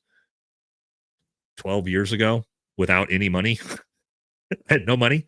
$0 down, but I had BAH. So yeah, you didn't goof up, brother. Unless you get sent to, some new war starts and you get sent to the Middle East to go die in Iran for, the tiny hats, then you fucked up. But hopefully that didn't happen. Kyle Norman, Tucker exposed who the deep state really is. They should be thanking him, not crying over it. Yeah, well, they're crying about it. I've had my master's since 2020. Nobody wants to be a plumber, although I think electric is cleaner until they spend the time in the attic, Texas heat. Yeah, I bet, man. I bet. Blabberlin, $10 exactly. I will never be able to fix a shitter. Trades and tradesmen will always be needed. 100%. Yep, trades are going to be the future. They're going to be the super wealthy people in the future, man. Not just being a tradesman, but also owning your own plumbing business, owning like your own electrician business. Oof, that's going to be the big shit in the next 10 years for sure. Jenny Porter, $10. I'm 32 years old. The level of despair in this country is scary. The collegiate class has no clues what's next. I've been poor my whole life, but the new poor are in for a rude awakening. Yeah, I mean, and people are getting poorer. Everybody's getting poorer other than the billionaire class for sure. It's a political homeless person. It's hard to find voices that don't pander to one side or the other. Thank you for calling it like it is and not just being the MAGA for your money. Your voice is imperative. I forget. We need to do this as the intro. I'm going to get an intro done. This channel, this live stream, this channel in general, this is the channel for the politically homeless. Right and left. We're all in it together. We all are disenfranchised. We all feel like we're not being represented at all. Right? That's what we're here. We all, as long as you love America, you're America first, this is the channel for you. Antonio, I'm an HR data analyst at a massive company. Over 70% of our jobs listed on the job searching sites are not actively being recruited for. It's the highest we've ever seen since not tracking. Not good. That sounds not good at all. Labor market's not great right now. Tony Iron Room, always be Canada first, but America first gives me hope for the future of the Americans. Center left, Alberton, grateful for your wicked channel. That's awesome, man. Here's the thing. Here's what I'll say. I think every country and everyone in their country should be their country first. If you're Canadian, you should be Canadian first. I'm all about the patriotism. If you're German, you should be German first. If you're Swedish, you should be Swedish first. If you're American, you should be America first. That is how it should be. And I'm all about that, right? And I'm not a big fan of globalism. I never have been for that specific reason, but I live in America. I was born in America. I love America. I'm America first. But if you were born in Canada, you live in Canada, you should be Canada first. I'm all about it, brother. $5. We always have to be careful reading anything actually out of the Talmud, by the way. The world will turn against the Jays before the Messiah returns. The attacks on MAGA are deliberate. They are making us hate them. No. Whoa. They? What do you mean they? MAGA is making us hate them? No. The actions of the government are making us hate them. It has nothing to do with the religion. And I'll show you that because they're a secular government. They are not a religious government. They're not a religious country. That is a huge misconception. I don't know if you guys know that, right? Like, Israel is not a Jewish nation. It is a secular government. Is that going to be shocking to you guys to understand? We'll get into that later, okay? That's a very important distinction to understand. Thank God South Korean investment will surely land in my pocket. Yeah, I bet it will. Just like when we invade Venezuela and take all their oil, we'll definitely see the downwind effects of that as the American people, guys. Darcy, can you get a hold of Joe and have him go all in on Kirk investigation? Who's Joe? It's time to say F it and just do the right thing. F Cash. He's compromised. We're going to talk about Cash next, actually. And it ain't Joe's boss. Who? Joe? Joe Kent? I mean, I can't tell Joe Kent what to do. Joe's a good man. Joe should be in charge of the FBI. Joe should be in charge of the case, and he's not. But no, I can't tell anybody what to do in that regard. I wish Joe was in charge, though. I'll tell you that, because he wouldn't be flying fucking private jets around with his fucking Mossad, alleged, because now she's suing people, alleged Mossad girlfriend. Average Joe, $5. It would take 40,000 years to hand the Walmart family their wealth at $1 per second. Yeah, and that's crazy, man. Nope, no backtracking now. Y'all voted for this? What do you mean? What did I vote for? You don't know what I voted for. So who's y'all? What are you talking about? And it doesn't matter. I didn't vote for Trump, but I'll tell you this. I didn't vote for Trump in any 3 elections. And you can check my voting records on that. But no, just because, let me say this. This is that's such a fucking stupid low IQ. And I hate beating up the super chats, but sometimes you get a really stupid fucking person who says something like this. You voted for this, so you deserve it. No, America doesn't deserve it. You know why? Because the politician fucking lied to America. And if a politician says, I'm going to do X, Y, Z, he gets power, and then he doesn't do X, Y, and Z, guess what? That's not what the people voted for. They voted for the campaign promise. And when the campaign promise doesn't get delivered, that's not on the fucking voter. That's on the fucking shithead politician. Okay? So no, it's not MAGA's fault that they voted for Trump. No, it's not. Okay? It's not the Democrats' fault when they voted for Joe Biden and he didn't do anything he was going to say. Okay? That's not how campaign promises work. So I hate seeing that comment. Again, I'm not trying to be rude to you, man. It's just like, you voted for this. No, nobody did. Other than Ben Shapiro and Randy Fine, nobody fucking voted for this. All right. Here we go. That $600 billion is over years from South Korea, by the way. Caveat, it's to the military industrial complex, and low middle class won't see that money. Of course they won't. No, they won't. We won't see any of it. How much money do you think altogether Trump has sued and scammed other countries for and pocketed personally since his second term? Over $3 billion, actually. That's not my opinion or guessing. I believe that the Trump family has profited over $3 billion. Let's see. What do we got? Aaron messaged us. What is this? Sorry, my buddy Aaron's messaging me. I don't know if it's related to this. Oh, no, it's different. All right. Okay. Have you seen the raise of AI snap clips reacted to divide us, not care about what people who need them? It fooled Brett Cooper and Fox News. Are you talking about people like raiding stores and stuff? Yeah, there's a lot of that. However, there is a shit ton of actual raiding and rioting and people stealing from stores. So that's the hard part. Is there a rise of AI on it? Yes. Is it actually happening? Yes. So unfortunate, but that's the way it goes. Although I believe SNAP benefits are supposed to go out soon. They haven't yet. Trump's being forced into releasing them. Keep in mind, I'm sure they're going to try to tell you that, oh, we're helping the American people. No, you were forced into it by a federal judge, but they're supposed to go out here in the next, hopefully, week or so, if you haven't got them already.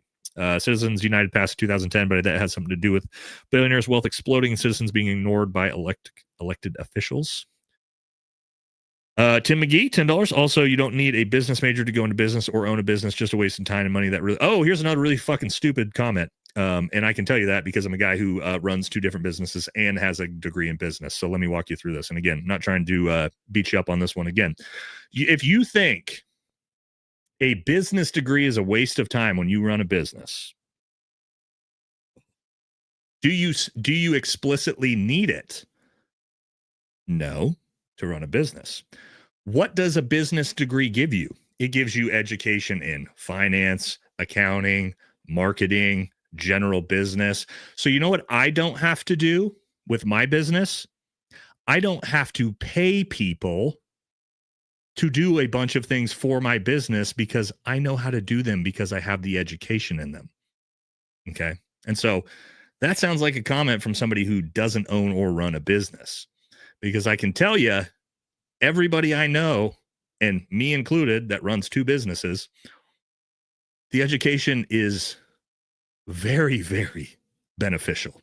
Now, if you were to be 21 years old and you're just starting a business or you don't really have a lot of work experience, is a master's degree in business going to do that much for you? Not necessarily, right? If you already own, operate, and run a business, will a master's degree in business do a fuck ton for you? Yes. And it will save you a shit ton of money. Okay. So just something to think about. If you actually, and here's what I'd say, if you don't run a business, master's degree in business, do you need it? Do you not need it? Maybe, maybe not. If you do actually run a business, that's where the real value in having a business degree is, an upper education business degree. For all you out there who are thinking about it. I know I have one, I run the businesses, and it's massively beneficial. Just some things to think about. Okay. All right. Do you need it technically? No. Is it massively beneficial to you? Absolutely. So thought said, do you recommend the military to young men still, especially soft? 100%. Yes. Trade school, military. One of those 2 options. That's where you should send your kid. Me personally, that's what I would do. And suggest. Do you think autopilot app that helps you invest? Oh, is this the one that invests alongside Nancy Pelosi? Has some agreement built in to eventually indict you for insider trading? No, I don't think so. I actually really like the idea of autopilot, and I'm thinking about downloading it and actually like test piloting it and like taking a wad of cash and just putting it against like Dan Crenshaw or Nancy Pelosi's stock picks and just saying fuck it, because I know they're not going to lose money. I actually really like autopilot for that reason. Canaanite's still running the show. Allies of World War II gave us this nightmare. There's a lot to be said about that. Piece of the puzzle is the Great Awakening. Hulk Hogan tearing off his t-shirt demonstrated politics as pro wrestling at its finest. Yeah, I mean, we just dressed up. VFT politically homeless t-shirts would be cool. We got, I forgot to mention it. I don't know if my wife got back. The America First tank tops, or not tank tops, the America First, America Only VFT. Let's see, let me close some of these off and get my wife to come in here and show it. We officially got them done. I need to ask my wife if they're up on the merch store yet. If they're not, they should be by tomorrow morning. Let me pull them up real quick. I'm closing, guys, I have so many windows open. This is insane. All right, let me see if I can pull this up here. Instagram. These are actually really dope. I'm stoked for these shirts that we got made. If you haven't seen them yet on my Instagram, which if you haven't seen you haven't followed me on Instagram, go follow me on Instagram, by the way. Here they are. So we got the new shirts coming out right here. So this is the backside. We got the VFT logo with the star, America Only on the back, with the VFT logo and America First on the front. We got black hoodies and black tees. If they're not up on the merch website literally right now, they will be probably by like an hour or two from now. Those, I'm stoked for those. They're dope. Yeah, they're super dope. Also, we do really high quality stuff, high quality hoodies. Anybody that's got my merch knows it's like really high quality stuff. Like actually comfortable, and you'll like wearing it. So we got that going for us. Anyway, to your point. Yeah, we got them coming. Terrell Okur, $50 big dono. Thank you very much, brother. Appreciate you. 3 bags of groceries the other day, $92. I pay $600 a month for propane at my house. Our economy is booming. Apparently, it's booming for somebody. Yeah, our grocery bill, me, two teenage kids and a wife, I'm pretty sure we're paying close to like $1,500 to $2,000 a month in groceries. Yeah, it's rough. Read both Alex Jones books. I'm AJ. My loyalties are America. F Israel. Well, that's better than the than the opposite of that. More Americans need to do their civic duty. Plural. Shit, come on. Plural politicians and Democrats. What was Trump supposed to do when the cause of the government shutdown was a stalemate? Voting on the Democrats. What do you mean? What was he supposed to do? He's supposed to have fucking the House in session so that they can come to an agreement and open the government. It's not the Democrats that closed Congress. Now they're voting no because they believe that they don't want 20 million Americans to get absolutely raped for losing their medical care, right? So I don't agree with the government's voting no, but also this is unprecedented. There's never been a time where the government has been shut down and the House goes out of session. That's Republicans. It's both sides. Do not let them fucking trick you. Both sides are wrong on this. Okay? Democrats shouldn't be voting no. Republicans should have the fucking Congress in session, or the House. Senate is actually in session. But Mike Johnson has been to work for 12 days out of the last 100 and something. So we're going to talk about that later. Iran can't have a nuclear program yet. Israel stole uranium from the United States. Yeah, I know. Officer Tatum voted for this. Yeah. He actually probably did. Do you want to invest in guillotine manufacturing startup? Yeah, maybe if we go full France. Boomer Sistress, 7671, learning and loving this. Appreciated late. Keep it up. I appreciate you being here. I appreciate all the boomers here coming in, getting a independent media take that's not just necessarily Fox News, right? I'm not right about everything, but I've got a different perspective than you're going to find on Fox News. Tim, dad owned a trucking company for 25 years and retired. Didn't have one. All right. Cash isn't worth spit talking about him. Oh, it's always, Darcy. He's always worth shitting on. I promise you. Just let me cook when I get to Cash Patel. All right. Trust me. It's always worth it when I talk about Cash Patel. Bobby, $20. Thank you very much, brother. We used to be able to tar and feather politicians that lied to us. I think we need a reset. I can't make any calls for violence on this channel, so I'll just say that's your own opinion. General Cromwell, it's scary and also tragic that many people did believe that Trump blasted other presidents for starting wars. He was the anti-war president now. Yeah, well, they're all the same at the end of the day. Cuomo sucks, but I was stunned NYC willing to elect a Muslim communist as a mayor. At least Cuomo is a moderate Democrat. No, he's not. He's part of the billionaire class. He's not a billionaire, but I mean, he's just like Trump in that regard. You shouldn't, and we went through it. You shouldn't be shocked, man. It makes perfect sense for why Mamdani won right now in the economic conditions that we have. We talked about that earlier. Rest in piss, Dick Cheney. Yeah. Don't have anything nice to say about that fucking guy. I can tell you that.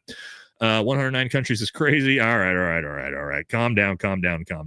All right. So next, of course, we got to get into Epstein and our boy Cash. All right, but before we do that, let's take a short break. All right, and while we do that, I'm going to play this for you. This is going to be a little bit of a lead in into the last part of the show, but as you all are hanging out, I want you to watch this. This is happening right now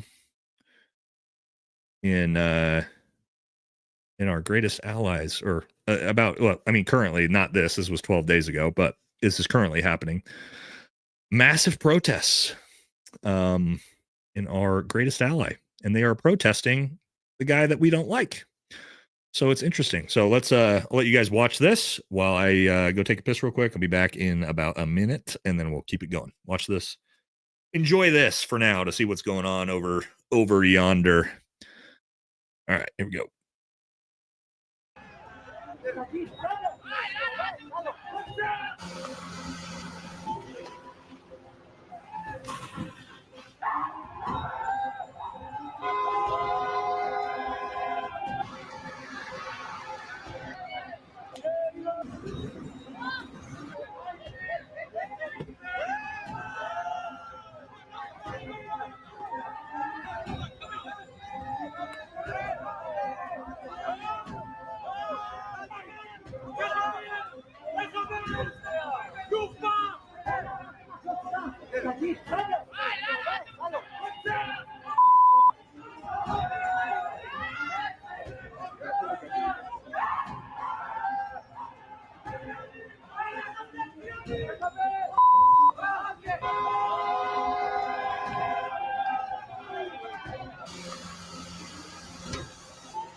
All right.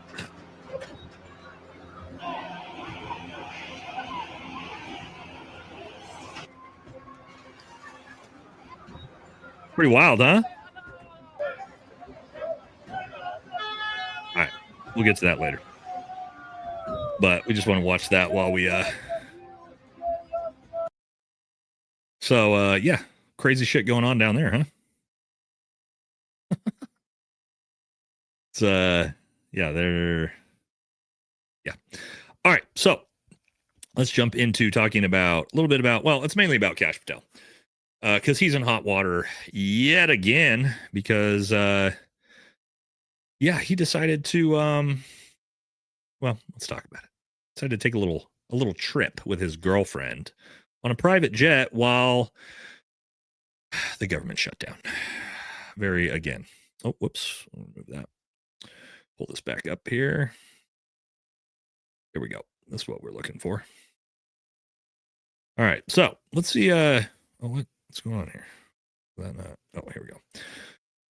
Let's see what he's been up to. Breaking new report indicates that FBI Director Kash Patel used a $60 million jet, this one right here, to ferry around his 26-year-old girlfriend to a wrestling match and then back to her home 1,000 miles away. This can all be seen in publicly available flight tracking data. So as the average American struggles to put food on their table, the government shutdown goes on day 29, and the Affordable Care Act subsidies are set to expire. Kash Patel is using our money to ferry around his girlfriend. Yeah. Yep. Good for him. Jealous. Imagine being this big of a fucking douche that you support government officials doing this. Wow. Oh my God.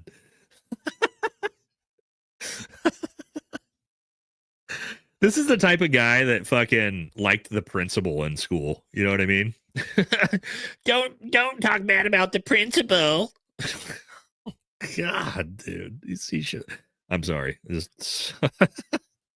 Wow. Okay, let's keep moving with this before I crash out to something that stupid. All right.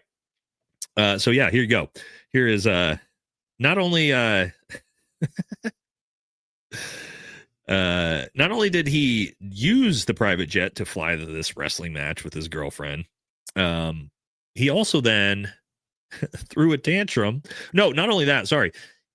He fired the person that he fucking fired the guy that leaked it, that he did this. Kash Patel has fired FBI Assistant Director Stephen Palmer after Patel received extreme backlash for using taxpayer dollars to fly his girlfriend, Alexis Wilkins, to a performing at a wrestling event. He fucking fired the guy who told the American public that he did it. This fucking guy, dude. You can't make this up, dude. And then not only that, he let's see, do I have it? He's then now, yeah, and then Candace Owen said this. Then this is the FBI director. Guys, this is the director of the FBI, the Federal Bureau of Investigation. This person is in charge of the Charlie Kirk investigation, the Epstein files. He then tweets. He then tweets about it. He tries to defend his girl. The FBI, guys, it's the FBI director is using Twitter to try to defend his girlfriend. And Kash Patel, or Candace, drug him for it. But Kash tweeted, I am proud of the work of this FBI. We're taking violent criminals off the streets in record numbers, crushing the fentanyl crisis, dismantling savings, yada, yada, yada. Let's see. Does it have it here? Oh, it doesn't show. Oh, it doesn't have the whole thing. But Cash also then said how irresponsible it was because you're putting his girlfriend in danger by talking about this. And then Candace said, I don't care about Alexis one way or another, but I want to point out that the head of the FBI is tweeting out in defense of his girlfriend, not a wife, but a girlfriend. We are not a serious nation whatsoever. Now, whether you like Candace or not, I mean, that's fucking right on the money. The FBI director is tweeting, telling people to stop being mean to his girlfriend on Twitter, on social media. What are we talking about here? Now, this is also the same guy who I want to be very clear. We show this clip on pretty much every live, and we'll probably continue over and over and over and over again, because again, in case you missed it, let's take a look. Who, if anyone, did Epstein traffic these young women to besides himself? Himself. There is no credible information. None. If there were, I would bring the case yesterday that he trafficked to other individuals. And the information we have, again, is limited. We have released all credible information.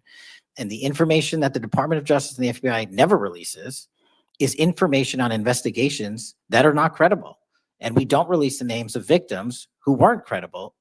Oh, the victims ain't credible, huh, Cash? You hear what he just said? The Epstein victims aren't credible witnesses. I'm trying to tell you guys, if you go back through my content for the last year, a lot of you are new viewers. I have been shitting on Kash Patel since day one. I'm so far ahead of the curve on shitting on Kash Patel. You guys don't understand. I have been shitting on Kash Patel since day one. And I'm right. Because let's take a look at this. Did we forget about this? The victims aren't credible? Huh, okay. At least 40 minors who gave sworn statements to the FBI as part of the investigation before a decision was made in this case that they had been raped, abused, and trafficked. Over 40 minors. And the line prosecutor in this case wrote an 82-page memo to the leadership in the U.S. Attorney's Office recommending a prosecution. And she was so convinced, based on the evidence and interviews that she had taken and reviewed, that she drafted a 53-page indictment in this case. And what Mr. Acosta just told us is that based on his assessment of the case with his team, that he did not see sufficient evidence to move forward with prosecuting the case. That's gross. So there you go. Kash Patel. Jeffrey Epstein didn't traffic women to anybody. I'm telling you, you don't hate him enough. I promise you guys. You don't hate this guy enough. He's the absolute fucking worst. I promise you. You don't hate him enough. Speaking of the Epstein files, remember this one? This is a fun one. Donald Trump Jr. Show us the Epstein client list now! Exclamation, exclamation, exclamation. Why would anybody want to protect those scumbags? Ask yourself this question daily, and the answer becomes very apparent. Donald Trump Jr.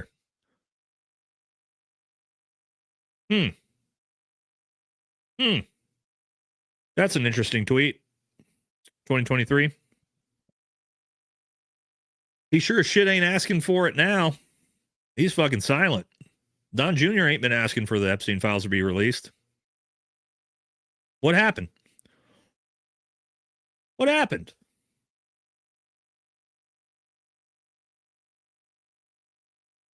Guys, what happened? Didn't we? I thought we wanted them released. I guess not. All right, we're not going to get too much. We just had to have a quick little pivot into shitting on Kash Patel, because we're going to do that every week. We'll always continue to do that. All right, quick supers before we jump into, we're doing Republicans first here. Can I get a Jocko good? Aaron, $10, no comment. Thank you, brother. Thoughts about U.S. intervention in Nigerian Christians? I do actually support this. Okay, this is one of those things I support. We should absolutely stop a genocide, just like we should use the U.S. military to go in and stop Israel from fucking doing the exact same thing. So yes, this is the type of thing I do support the U.S. military being used for, stopping the genocide of people. Like, maybe we should be doing that in Gaza as well. So yes, I do support that 100%. $50, thank you for the big one, brother. It's our fault, the average American. We do start discourse to reels and subs. I respect Nate because of the virtues the man exhibited, but what I'd always strive to emulate: make every excuse you want. We the people that have never let it happen. Yeah, but I mean, people are waking up, man. That's the thing. Like, even though you're right and that we have let this happen to ourselves, there is a great awakening. We all know the awakening's happening, and part of that's because of social media. So if we can use it in a positive way, maybe we'll get there. But yeah, I feel you, brother. Might be the only lefty here. You're not. There's a lot of them. Suan, trust me, got a lot. We'll do a poll. We could probably do a poll. We usually do a poll to check our demographics here. Quick poll. I like this. We're gonna have a few one. Political leaning. All right, we're gonna have MAGA. This is because we did the Civil War here. America first. And we're going to give the Democrats their options too, which is going to be liberal and then left. Right? So we kind of have two choices, right? You got your MAGA, America first, and then if you are on the left, you got your far lefts. That's your AOCs, your Mamdanis, and then the liberal is more of your classic liberals, okay? So let's see what we got. Yes, I know there's independents out there, right? But kind of like, where do you fall? Where do you fall closest, guys? Where do you fall closest if you had to choose? All right. Uh-oh.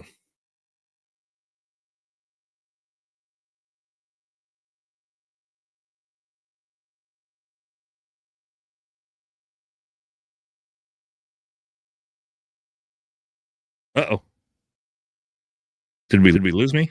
Uh-oh, we got two now. Hold on. No, I'm good. I'm good, right? We're here? Sorry, guys, I disappeared. We got an error there. We got double trouble. We're good now, right? All right. Sorry. Are we good?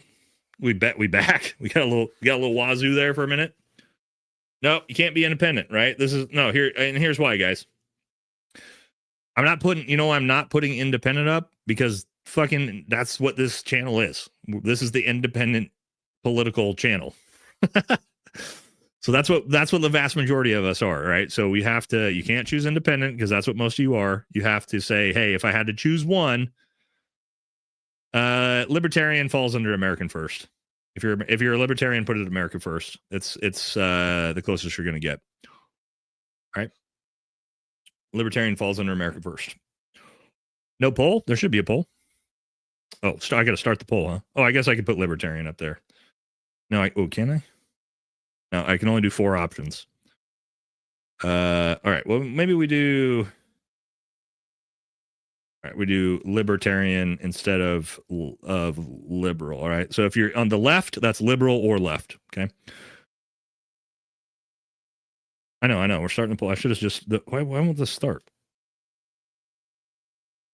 It's error occurred. Fucking come on. Let me restart this. This shit's wazoo. All right, hold on. Stand by, chat. We're having some technical difficulties with YouTube tonight. It's not on my end. It's erroring out on me. I promise. Let me get back into this. Okay. Here we go. It's in that poll. Now, we put up our new poll. All right, political leaning. Oh, I can't spell political here. I'm lagging. All right, political leaning, we got MAGA, America first. We got libertarian, left. Boom. Now we're cooking. We should be good now. All right, we did it. Cool. Now, jump back into where I was. Okay, we're going to jump into Republicans. Here we go. We're doing Republicans first. I told you this was going to be a long one tonight, guys. We're like halfway through the show. So appreciate y'all sticking by, staying with me. I've been putting I put more effort into these political lives on the week than I do all my content combined, I think. Do a lot of research and try to bring all this stuff together, right? So let's start with, as we're voting here, Republicans. Okay. And this is this is already making me mad before I even show this. It just, okay, I'll just relax and let's just show it. Some things we're going to start with. All right. So, I went on my rant about conservative influencers earlier. And they're not conservative, Republican influencers. I'm not sure how you're supposed to take these people seriously, but here you go. This is hard-hitting journalism in the conservative space. Hard-hitting journalism. This is what we do too, right? Let's take a look. He did it, that freaking madman. He did it. President Trump's most legendary move from his first term was to put a full-size candy bar on the head of this inflatable minion for Halloween, and Trump's done it again. Everyone was hoping he would. Here's Marshmallow Boy. Marshmallow Boy, maybe resembling the musical artist Marshmallow? I don't know. But Trump did it again. He put the full-size marshmallow candy, whatever, on top of the marshmallow itself and sent him on his way, made him balance it out. This is, of course, a beautiful tradition. Trump and Melania showing up to give candy out to kids, typically the kids of like staffers.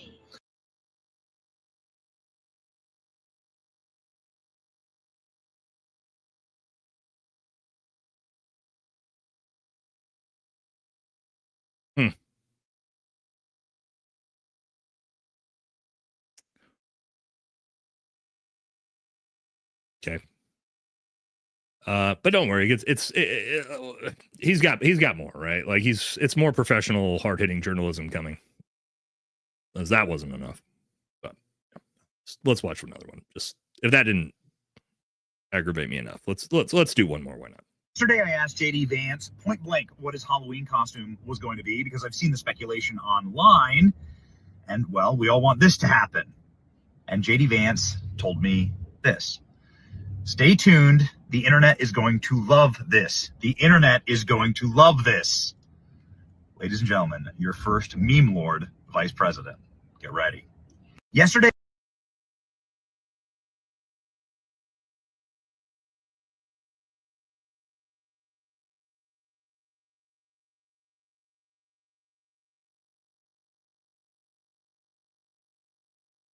Yeah.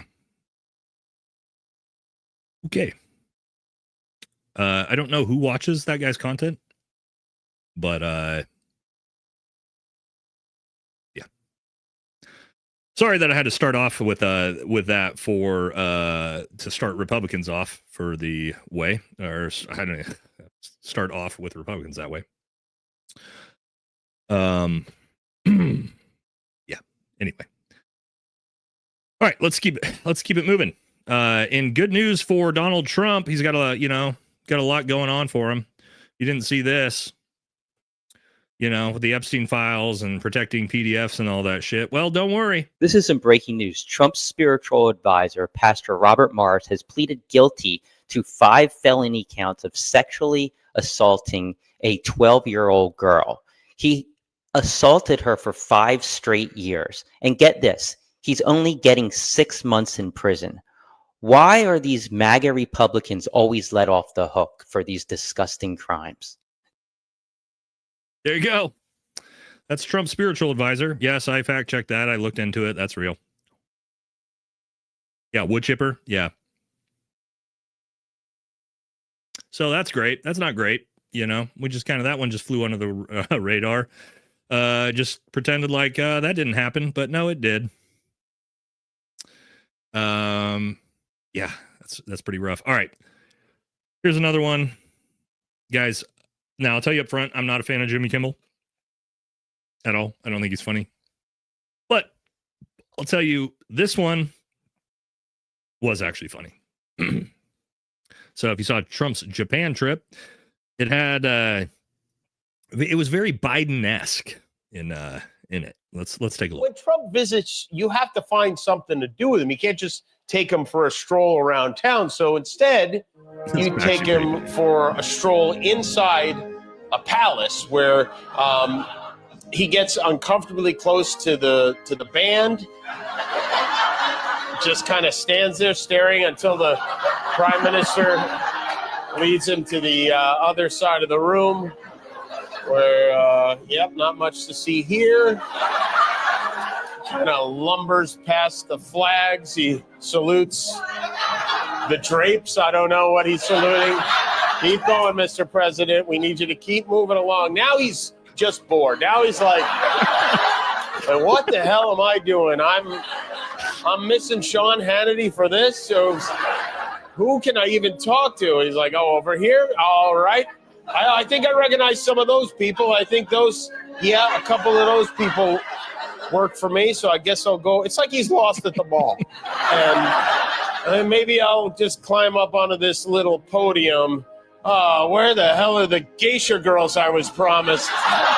All right, again, I'm not a big fan of Jimmy, but watching that poor Japanese president try to ferry him, and he just walks off into the distance, just like Joe Biden used to do, by the way. Just I'm out of here. She's like running to catch up to him to try to ferry him. Yeah, Jimmy Kimmel, really? Yeah. I just told you I'm not a fan of Jimmy Kimmel, but that's fucking funny. It's funny. Yeah. Yeah. I don't care if Jimmy Kimmel shows it. Jimmy Kimmel sucks, but that's fucking funny clip. It's not about Jimmy Kimmel. It's about the clip of him just wandering around fucking aimlessly. All right. All right. So also this fucking guy, God, old Grinder Johnson, man. Have you guys seen this? Anytime he gets asked a question, have you guys ever seen this? Watch this.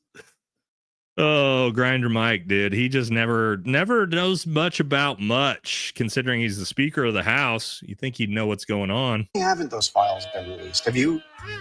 Some of your members. I don't know what Eric was saying because I only heard just a snippet there. I don't know the context. You just saw it, Eric, sir. that's not my way. I don't know.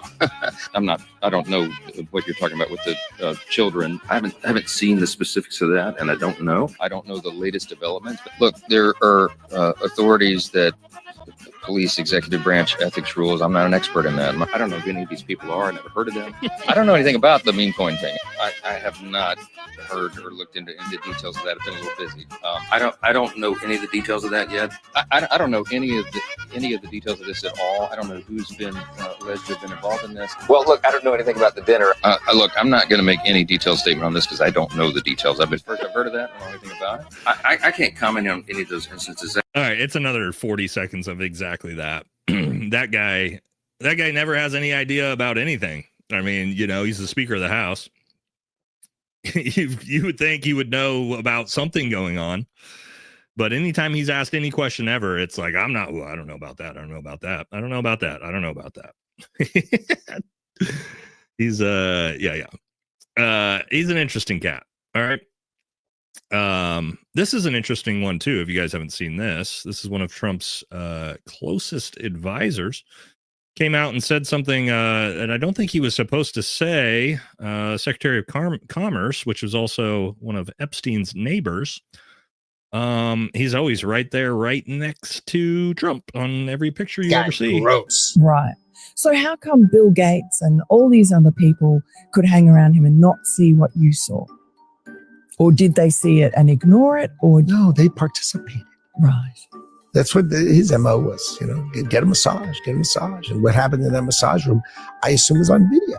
This guy was the greatest blackmailer ever.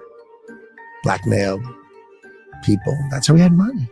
So what happened to those videos? Why is there now such a dearth of information when, Donald Trump's people are running the FBI and the DOJ? I assume way back when, They traded those videos in exchange for him getting that 18-month sentence, which allowed him to have visits. That was Jeffrey Epstein's old neighbor and Trump administration's Howard Lutnick saying things that Pam Bondi and Kash Patel aren't even saying. Yep. So there you go. That's, one of Trump's closest advisors. Just literally telling you exactly what Epstein was doing. So that's weird. But again, like Kash Patel said, he never did anything. Oh, also, guys, I don't know if you saw this.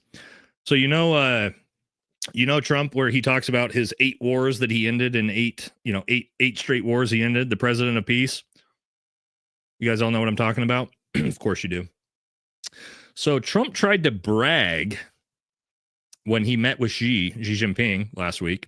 He tried to brag about how he ended the conflict, not even a war, and I've said that's not a war, between Cambodia and Thailand. Trump tried to brag to Xi Jinping about that, and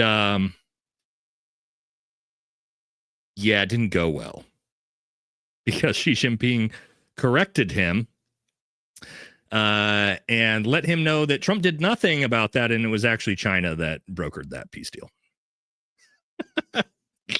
And Trump had to sit there quiet in pure fucking humiliation in front of Xi. So yes, after he boasted to reporters he created a Cambodia-Thai truce, Chinese President Xi corrected him in his face, revealing that it was China that brokered the deal and brought receipts. Trump looked away in stunned silence. Whoops.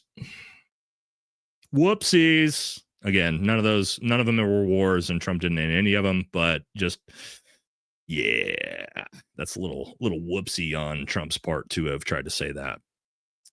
But if you guys haven't seen this guy, we got a little comedy coming from you. You should definitely watch him. He does these, and these are actually super funny.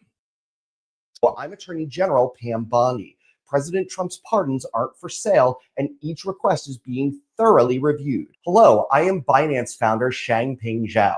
I pled guilty to allowing the worst people in the world to launder money on my crypto platform. However, my company helped the Trump family with an Abu Dhabi crypto deal worth $2 billion. Thank you. And here is your pardon. Hello, I am Nikola Motors founder Trevor Milton. I defrauded investors for $600 million.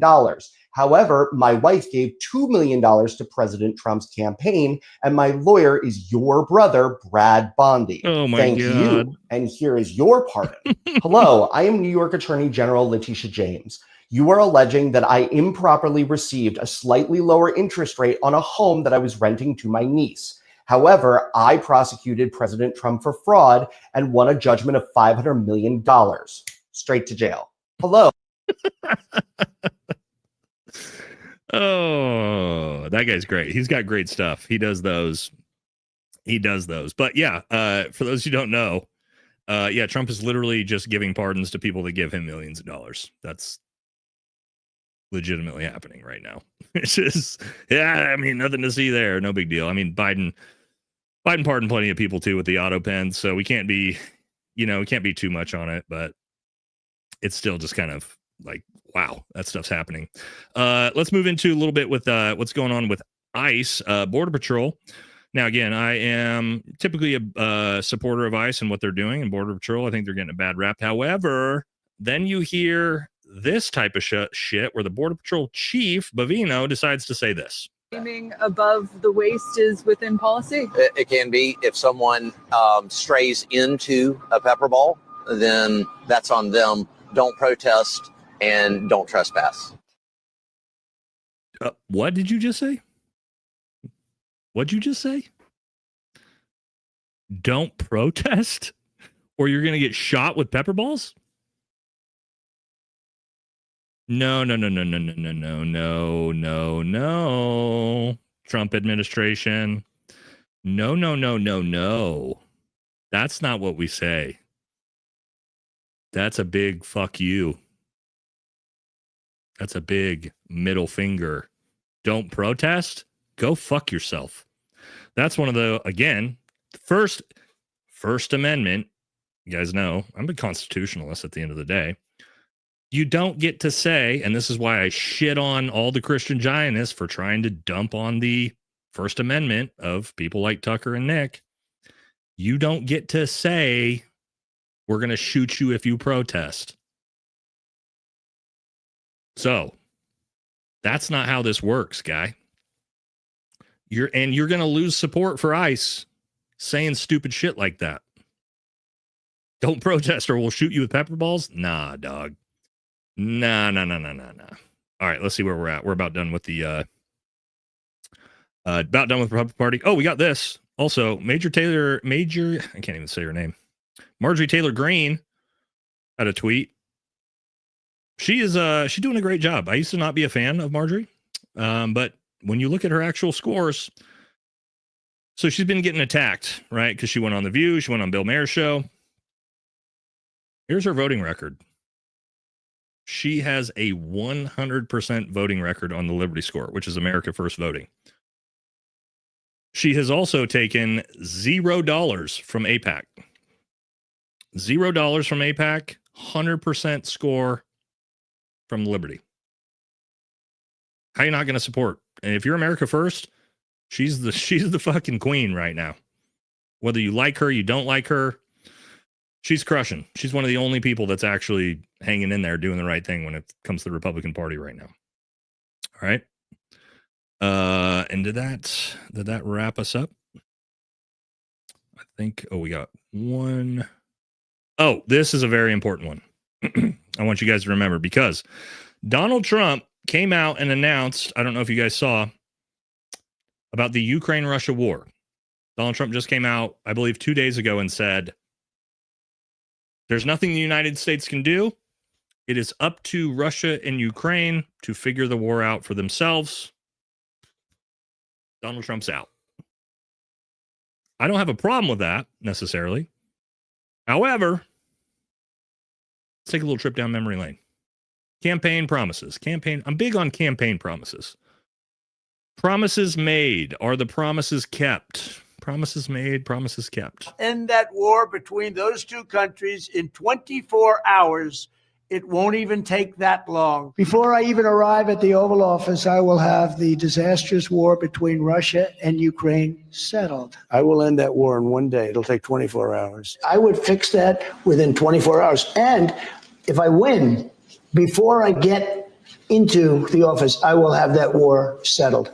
100% sure. If I'm president, I will have that war settled in one.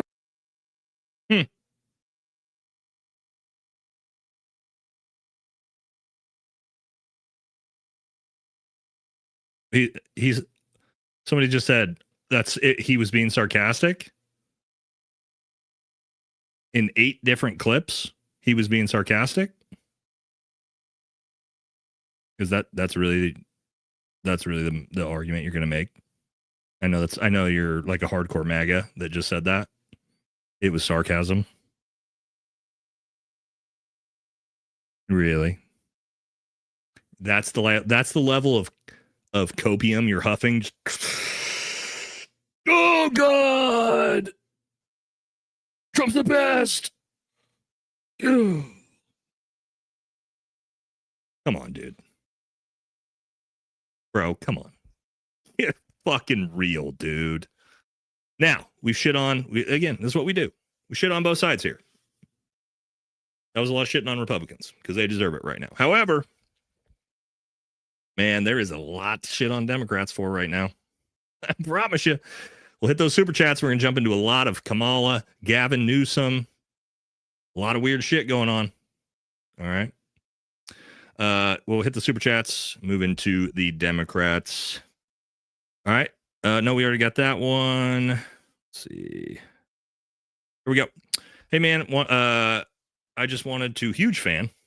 Any advice for an upcoming second lieutenant preparing for the next step? Yes, absolutely. As a second lieutenant preparing for the next step, your entire career, listen to your NCOs. Please listen to your NCOs. They will guide you. They will lead you to success. Do not be the officer who thinks he knows better than the senior NCO that's advising you. You do not know better than he does. He is there to help you succeed. And if you decide to think you know everything, he will let you fucking burn in, brother.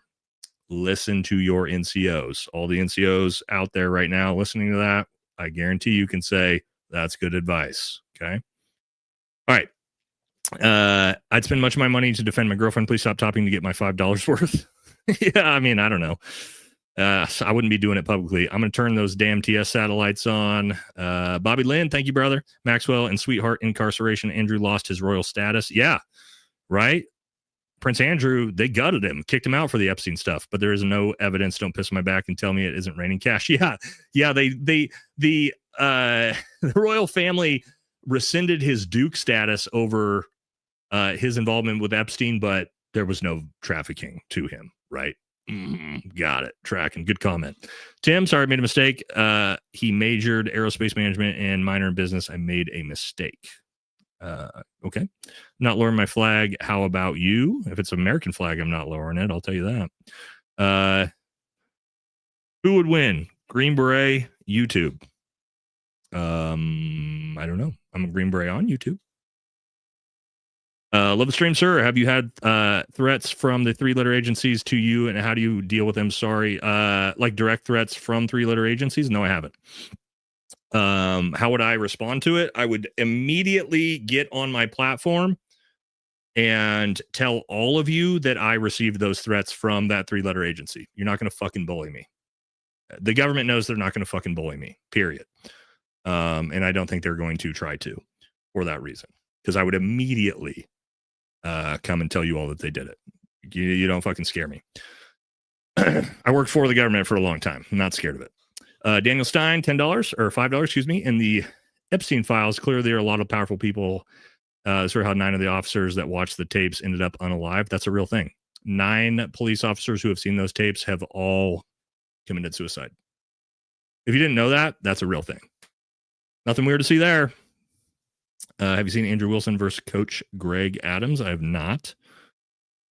I know Andrew. I mean, I've seen Andrew Wilson stuff, but I haven't seen that one. I think you're cool. Here's $5. Thank you, brother. Appreciate it. Recon, 6% or $20. Thank you. What do you think about X Green Beret U, X E7, 19 kilo tank commander, and other Grizzle combats? Just load up 4 purge the idiots. OP. I'm Redcon, ready to rock. Who you trying to purge, bro? We got to calm down. We can't say crazy shit like that on the internet. You know what I mean? No calls to violence out here. But I appreciate you, brother. $5. How's Grinder Mike so unaware of everything? He should have plenty of time. Yeah, I mean, he hadn't been to work in 3 months, so you'd think he'd be paying attention. But to your point, maybe he's a little busy on a certain app that he's a fan of. Allegedly. Oh, by the way, no, I can't say it. I actually can't say it. I wish I could tell you guys something about that app. And not that I know about that app, but you know, somebody that I'm friends with that might work for that company, but I can't do it yet. I might have some fun information put out at some point. We'll see. Stand by on that. Joe DeFrancio, $10. Thank you. Spending a couple bucks to tell you that you're gay. That's fine. You can donate. If you can talk all the shit you want to me, if you donate money to do it, I have no problem with that. Sure. Showing the support of the channel, bro. The most common sense channel I can find. Thank you, Jimmy. I appreciate you, brother. I try to do the best I can with that. Big fan, liberal from Texas. Appreciate you. You are GI. Man, hey, like I said, call me all the names you want, as long as you send it with cash. We like the Nordic model, economic and social policies. Yeah, it works in those countries. It's a little bit different here in America due to population size. Amanda Hughes, has anyone looked into that dude that was wearing one black glove, a black suit, and a black pack with a strap hanging out? He looks sus. Yeah, I've seen that picture of that guy. He definitely looks super suspicious. I haven't seen a whole lot come after that though, Amanda, from him, other than that one picture of him with the briefcase and looking bizarre. But I haven't had anybody follow up on that so far. Kyle Adams, $10. Love you, big guy. We need a casino trip to old Toyota again. Blackjack, baby. Thanks for what you're doing. I'm with you. Casino trip to old Toyota again. Did we do a casino trip before? I do know Kyle Adams. Is that same Kyle Adams that we used to be friends with back in the day? Maybe. Did you see Jesse's vid debunking CK shooter pics? Jesse with fire. How the showing the side-by-sides of Tyler Robinson and the pictures they use. Yeah, it's not the same person. It's not the same person. We're going to talk about it on Friday. Like, I'm 100% confident that the picture of Tyler Robinson, the pictures of Tyler Robinson and the pictures of the kid in that stairwell are not the same person. I mean, this literally got different ears. Your ears don't change. But I did see that. Very good video. Partake in direct activists with your mom. Nah, my dad's a Green Beret, homie. So that doesn't work. You would get absolutely fucking shit stomped. That one doesn't work. For those you don't know, my dad is also a Green Beret. Vietnam era Green Beret. So, and he could fucking fight. He's old now, but I watched him do some insane shit when I was a kid to people. Back in the old days in the 80s and 90s when you could pull people out of cars. Jumped in Camp McCall. Oh, shit. Hell yeah, brother. And Nij Megan back in the day, 98, body still paying the bills. Yeah. Old Camp McCall. I spend a lot of time out there, man. A lot of time out there. Very cool, man. The head of the beast seemed to receive a fatal wound. The wound was healed, and the world marveled at the beast and followed him. Revelations 13:3. Gay, love you, bro. Got it. And again, man, ship them. We love. All right, can't say that. What advice would you give an E4 aspiring to be an E5? I mean, just keep doing the right thing, dude. E4 to E5 is you're going to get it. As long as you're in the military, you're doing the right thing, you're working hard, you're going to get E5, homie. Just keep grinding. Do you get conflicted when you're a strong supporter of free speech on a platform that restricts free speech? I just keep saying what I'm saying. I try to keep it within the limits of somewhat political correctness to not get my channel demonetized and banned and deplatformed. I do have to limit what I say, obviously. But we've been fine so far, man. I'm kind of out there. Yes, my bad. Tequila in the purple truck. Oh, Pat. Oh my God. That is you, dude. Now that you said Pap. So, yep. This goes way, way back. Pap, that used to be my best friend, and then Kyle. We used to all hang out together, man. How you doing, bro? That's been like 20 years, man. There we go. One of some old friends in the chat right now. Literal 45-year-old carpenter. Real is real. Much love. Who is tougher, old school or new school? Green Beret, old school. By the way, the Vietnam dudes are fucking 10 times tougher than we were, but they don't think so. But the jungle, fuck the jungle, man. That was a completely different war. The Mac v. SOG dudes, yeah, those are some hard men for sure. Because of your America First approach, I always thought you were a supporter of Trump. I apologize. Clearly, DJT is working against the United States. Look, man, I'm a supporter of Trump when he has America First policies. Unfortunately, right now in 2025, there is nothing America First about this president. So I don't support him right now. But if he were to completely shift, which he's not going to because he accepted $300 million from the country that we know he has to adhere to for the rest of his term.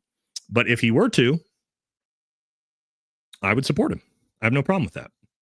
But I don't think it's going to happen. All right, let's jump into the Democrats, ladies and gentlemen. We got to start it off with our favorite Democrat who's back on the scene doing podcasts, and she's torching people, letting everybody know. I think she's drunk, but that's okay. Here we go. I'm going to just be honest. There were times where Joe Biden greatly disappointed me and frankly, angered me. Like on the day of my debate with Trump, the stakes were so high and the president calls and he said to me, it just was so unnecessary. And you took something from that? That his motivation was all about himself. Do you think he wanted you to win the election? Madam Vice President, there's nothing you said I couldn't ask you. Because I have a lot to say. And so, fuck it. Okay, so do you wish you hadn't ran? No, but I do regret that we did not have more time. And then the debate that came before with Biden and Trump, it was a car crash. I mean, this was clearly an individual that was very much struggling. He didn't want that debate. I could tell something was a little off. How'd you know? Well, I could start with this. And what about not going on Joe Rogan's show? I definitely regret that we didn't do it. But there was a lot of games being played. And then on that night when the election hasn't gone your way, what would I have seen if I was a fly on the wall in the room? I was in a state of shock. Like, I haven't felt anything similar to the emotion I felt that day, other than the grief I felt when my mother died. And I knew what was going to happen to our country. So I had a hard time reconciling that we can't still do something about it, because I grew up in an environment where everyone was fighting for justice and for equality. So I do think about how different it could have been, but sometimes the fight takes. There's a lot of word slurring. There's a lot of word slurring going on there. A lot of word slurring there. Dropping the F-bomb. She's coming back. She's coming back, boys. I'm telling you. Kamal ain't done. She's already said she's thinking about running again. And now she's going to disavow herself from Joe Biden. Ooh. Love how she says, didn't she say up until like the very last moment, though, while she was vice president, that there was nothing wrong with Joe Biden cognitively? Things have changed, ladies and gentlemen. She's coming out swinging. I haven't watched that interview yet, but I'm probably going to have to because, she's talking shit about Joe Biden, which I think is wild. Speaking of not talking shit about Joe Biden, we also have to talk a lot about, and because he's polling. Let's see do I have the polls? I might have it. I got a lot of tabs here. I don't know if we actually have the recent polls, the Kalshi odds. Here we go. Got him. This is what we'll start with. All right, let's start with this because we got to talk about Gavin, right? Gavin is the big player in the space. Gavin is the top candidate. You have to look at this. All right. So here's Polymarket. Here's the odds. Gavin Newsom has skyrocketed since he's announced that he's potentially running for president. So right now, the new polling for 2028, JD Vance at 29%. Gavin Newsom is up to a 23% in the odds. AOC at almost 10%. And Donald Trump at 4.3% on the betting odds. So, yes, as you see here, Gavin Newsom's odds of becoming president jumps after saying he'll consider running. Yeah, I'd be lying otherwise. I'd just be lying. I'm not. I can't do that. Fate will determine that. So Gavin Newsom saying he doesn't lie. We're going to get into that. But yes, he has officially made it clear that he will be running for president. Okay. But at the same time, Gavin's got some problems ahead of him because he still doesn't seem to be able to distance himself from the previous administration, which was rebuked heavily. Obviously, Trump won. Let's see what he had to say. And we'll continue to build on the legacy, I would argue, of our former president, who I think was one of the most successful presidents in the last century, and that is Joe Biden. And I will defend that till my grave in terms of the CHIPS and Science Act, the infrastructure bill, the work he did on the IRA, the fact that he had a worker-centered industrial policy, and the fact that those are the right policies for this country. They're all getting undone, right? I mean, everything. A lot of them, but not, well, many aspects are being celebrated by the Trump administration as his. And we'll continue. There you go. So, in fairness, I will say this to what he just said. Many of Trump's policies are actually just Joe Biden's policies that he's continued with. That's not a lie. But I would say, I don't think it's a good idea for Gavin to be saying that type of thing. Joe Biden is one of the greatest presidents ever. You sure? His auto pen was, maybe. But he's been endorsed. Of course, who's he going to be endorsed by? Well, his godmother. The queen of drinking. Old Big Jugs Nancy, our favorite politician here on this channel. You got to love Nancy. To Jennifer, it's clear that this governor has a vision for our country. He has knowledge of our country and our state. The state of California, the fourth largest economy in the world. Gavin manages that way, that with great dignity. He has strategic thinking about how to get things done, and that is what has brought us together here. When this opportunity occurred, Gavin had a plan. He's a man with a plan, and that's what brings us here today. All right. She's just fucking shit-faced drunk. You gotta love Nancy, dude. Come on. How can you not like Nancy, dude? Drunk as shit. Big Jugs Nance. Come on. We love Nancy on this channel. All right. You gotta appreciate Nance on this channel. Just hammered drunk. Fucking just up there slurring. She's been just shit-faced drunk for the last 30 years in Congress. But yeah, there you go. So Gavin is, he's about to be the candidate. The Democrat candidate, I think, is a very, very high level chance, right? We got some more from Gavin, don't we? Stand by. Oh, wait, I got too far ahead of myself. Yes. We got more Gavin. Sorry guys, I accidentally shared the wrong thing here. Let's get back on track. All right, so let's listen to Gavin here, because Gavin wanted to let everybody know the type of politician he is. Let's listen. Nothing I dislike more than the politician that sits there and lies to you. And we all just sit there rolling our eyes going, give me a break. Nothing I dislike more Replay that one more than time. the politician that sits there and lies to you. And we all just sit there rolling our eyes going, give me a break. Gavin. Gavin. Come on. Come on, Gavin. There's nothing Gavin Newsom dislikes more than a politician that sits there and lies to your face. Now, Gavin Newsom is a good politician. He is. You can't take it away from him. He is the epitome of the snake oil salesman, used car salesman. He knows what he's doing. But for Gavin to pretend like, come on, brother. He's the epitome. All right. But he got asked about, and again, it's going to get contentious because they're going to start talking shit about each other, right? Especially if the people that enter the race here. Let's talk about former Vice President Kamala Harris. She says she lost because she only had 107 days to run, among some other factors. In your view, why do you think she lost the 2024 race? It's a deeper forensic. I think I'm up to 26 pages of other public people's opinions on it. I'm not even making that up. By the way, it's, I think, actually 24, to be fair. Let me not overstate it. And there's all kinds of theories. I mean, we can go, you want to go through the list? We'll need an extra What do you hour. think was at the top of the list? I don't know. I'm reflecting on it. I think time will have a more of an understanding. We can start with inflation. We can talk with interest rates. We don't talk about interest rates enough. We can talk about incumbency.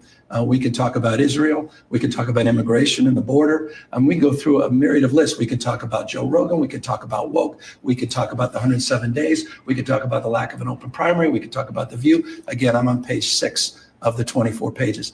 And how you unpack that, how you stack that in terms of everything, I think needs still a little bit more forensics, a little more analysis. So he gets asked, why did Kamala lose? That's his response. The answer to that question is Kamala Harris is one of the most dislikable politicians in American history. Everybody dislikes Kamala Harris. Democrats dislike Kamala Harris. Nobody, she was one of the most disliked candidates in her own primary in 2016 or 2020, excuse me. Nobody likes her. That's why she lost. It's not complicated, Gavin. Yeah, what is he dancing around about that question for? Page 6 of the 24 possible reasons. Just be honest, bro. But they can't be honest, right? He's Gavin Newsom.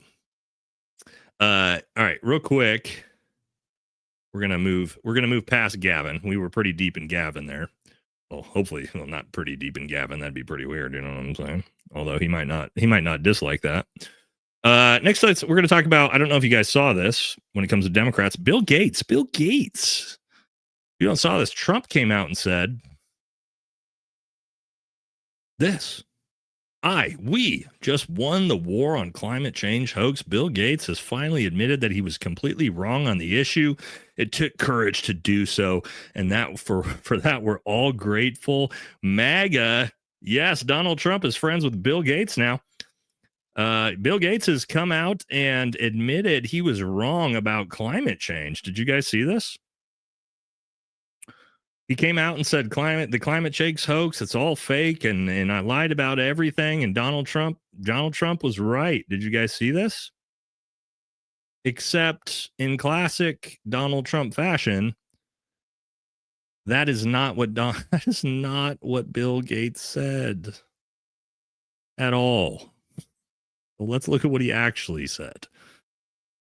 They just got to fucking sigh with some of these things. What he really said was this: although climate change will have serious consequences, particularly for people in the poorest countries, it will not lead to humanity's demise. People will be able to live and thrive on most places on Earth in the foreseeable future. What he then went to describe is that the most poor and disadvantaged people in the world would be the hardest hit by climate change, and that super wealthy and affluent people would be able to withstand climate change. So no, Bill Gates didn't disavow the idea from climate change as a threat at all. At all. That's completely made up by Trump. Bill Gates is still doing the creepy shit that he was doing. He just phrased it in a way that tried to make it more scary to, the poor people, the disadvantaged people. That's what Bill Gates came out and said. Don't start cheering on Bill Gates like he finally, like Trump's trying to say, he finally turned a new leaf and he understands now. No, he fucking doesn't. He's just as dangerous as he's ever been. He hasn't changed his agenda at all. At all. So no, how about we don't all of a sudden let him come hang out at the White House? Oh, well, Trump just did. I thought, guys, let me ask you a question. I thought, this is one of those the promises made, promises not kept.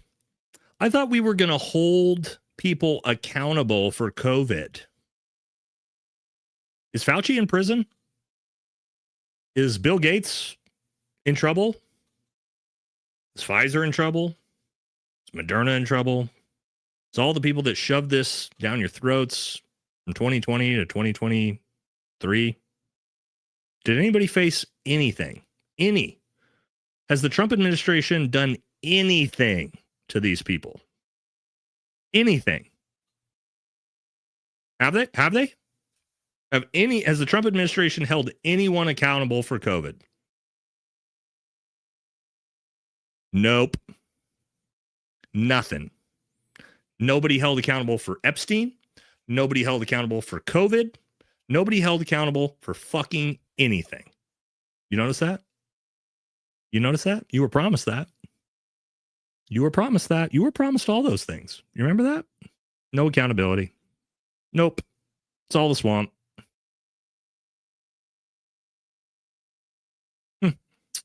Shocker. All right, let's get some positives. Let's get some positives in the Democrat Party, all right? Because there is some positives, okay? It's not all negative. Let's get some positives. And unfortunately, this is one of the only positives in the Democrat or the Republican Party. But let's listen to Graham talk, okay? I'm not a pacifist, but I am effectively anti-war. I will not use my role in the United States Senate to send young Americans off to go through the kind of horrors and trauma that I had to go through. I will fight that tooth and nail because I don't want to get in too much to my service, but like, I'm not JD Vance. I love this. I didn't go sit in an air-conditioned office and occasionally take a mortar round now and again. Like I was in the infantry. Yep. That was what I did over and over and over again. And I know exactly what the reality of that looks like. And I am dedicated to making sure that people do not have to go through that. Not the way I went through it. Like I'm not a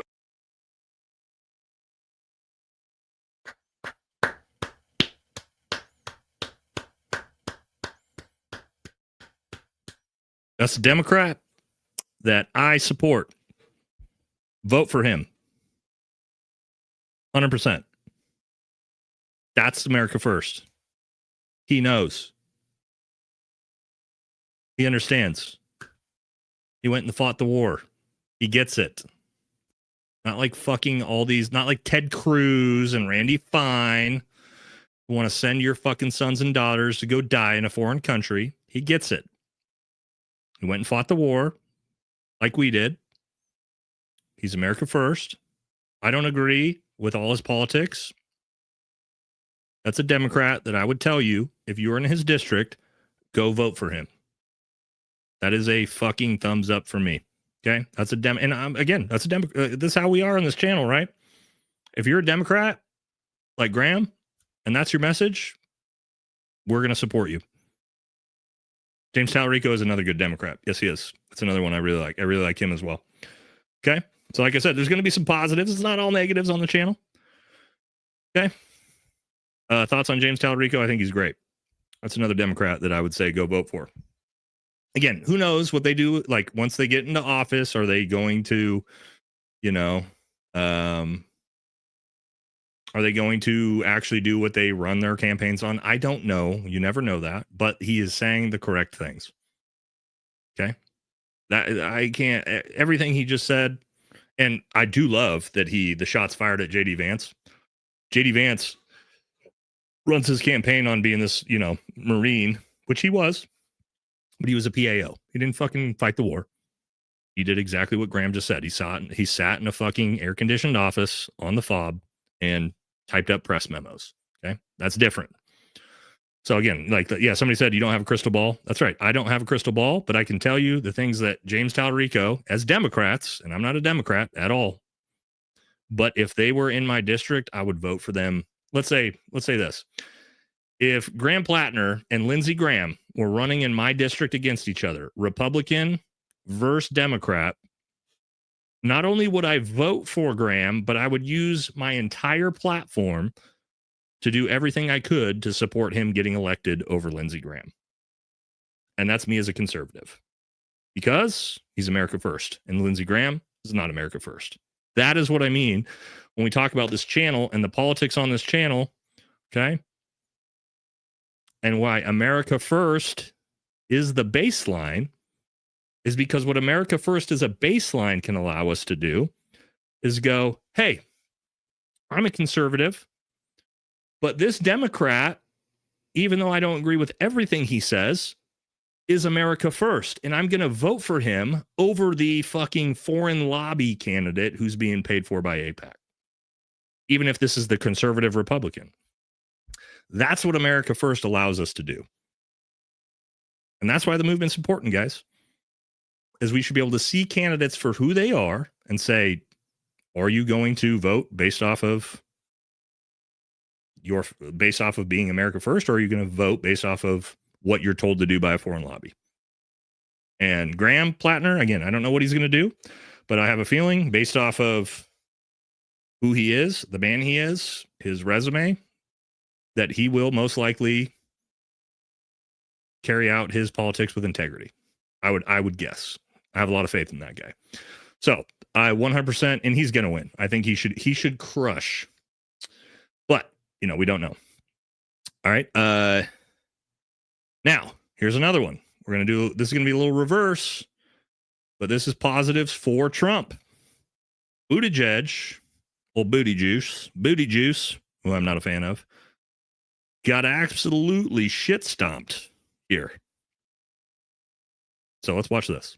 Because it's good to get different perspectives from different people. And sending troops marching into the streets. Can I just say, as the only immigrant right now on this podcast who immigrated here legally, I feel much safer and better under a Donald Trump presidency than I ever did under a Biden presidency. Just want you to hear it from my mouth for what that's worth. Do you feel safer about the fact that a Latino doctor crossing the street in Washington, D.C.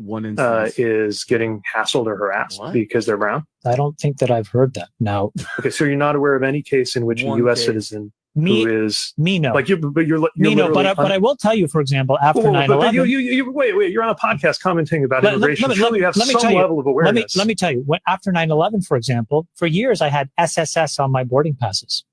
And I was pulled over constantly, and people probably thought that I was a Muslim hijacker. Mm-hmm. So I know what it feels like to be harassed. And what I'm telling you categorically is I feel safer in this presidency than I have ever felt. And I'm just letting you know that. It's just my lived experience. And that's rough. That's rough. When you're Pete Buttigieg and you're the fucking token white guy trying to tell an actual immigrant whether, how, if he feels safe or not. Oof. Buttigieg should have just shut his fucking mouth there. Just, I walked into that one. I'm gonna walk out of it. No, incorrect. Wrong. Wet dog. Pete Buttigieg is terrible. As a white man trying to tell an immigrant whether or not they actually feel safe or not. No, that's not how this works. That's not how that works. Pete Buttigieg is dope. No, he's not. Pete Buttigieg is a fucking fraud. Relax, guys. That's another fucking good talker, Gavin. Right? But for Democrats, politically, as the white guy, you don't get to tell the brown immigrant how he feels about being a brown immigrant.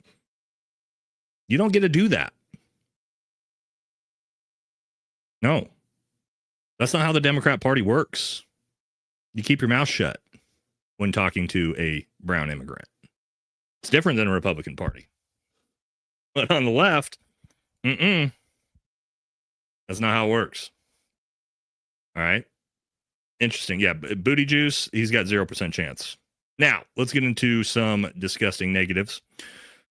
And that's going to be this fucking woman. So we got, yes, old Elon.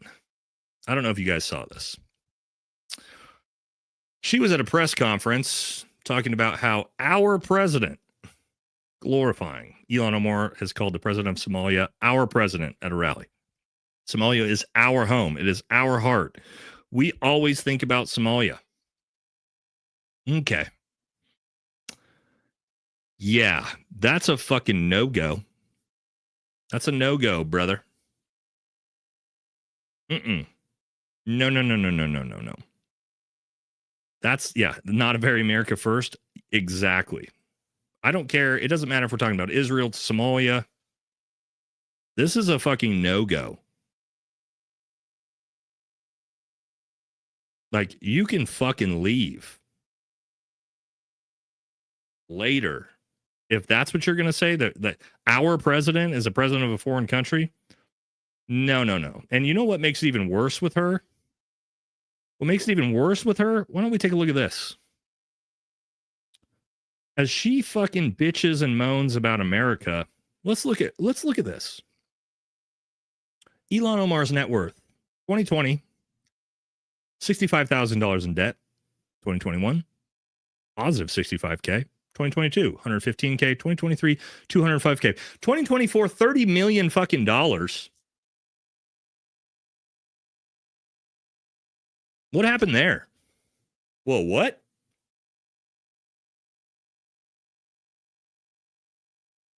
Well, what? And you're bitching and moaning about America? This evil white nation?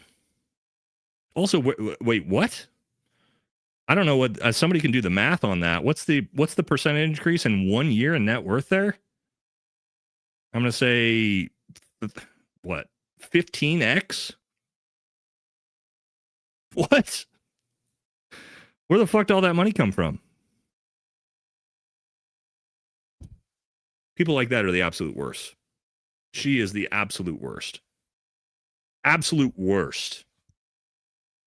Complaining about America when she's been given these opportunities and that much fucking money. Ugh. Not okay. Not okay, ladies and gentlemen. All right, are we moving into... Ooh, we're moving into the last part of the live stream, which is, of course, as you all know, the most dangerous part, but also usually the most enjoyable to talk about. Which means, everybody, we got to get those flags in the chat. We got to get some protection, even though we are 3 hours in. I told you this would be a long one. Thank you all for hanging in. Got almost 3,000 to 5,000 viewers for 3 hours on a political live stream. That's absolutely crazy. We're going to need those flags in the chat because, of course, we end every live stream. We do it at the end. So the algorithm has pretty much given up on trying to figure out what this is about.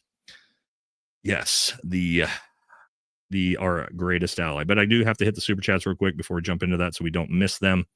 All right, and then we're going to finish it off. We'll finish it off quick. All right, Stephen Motan, I processed the last year high school 18-year-old to join SF. He was recognized at graduation by the CSM Proud Career Moment.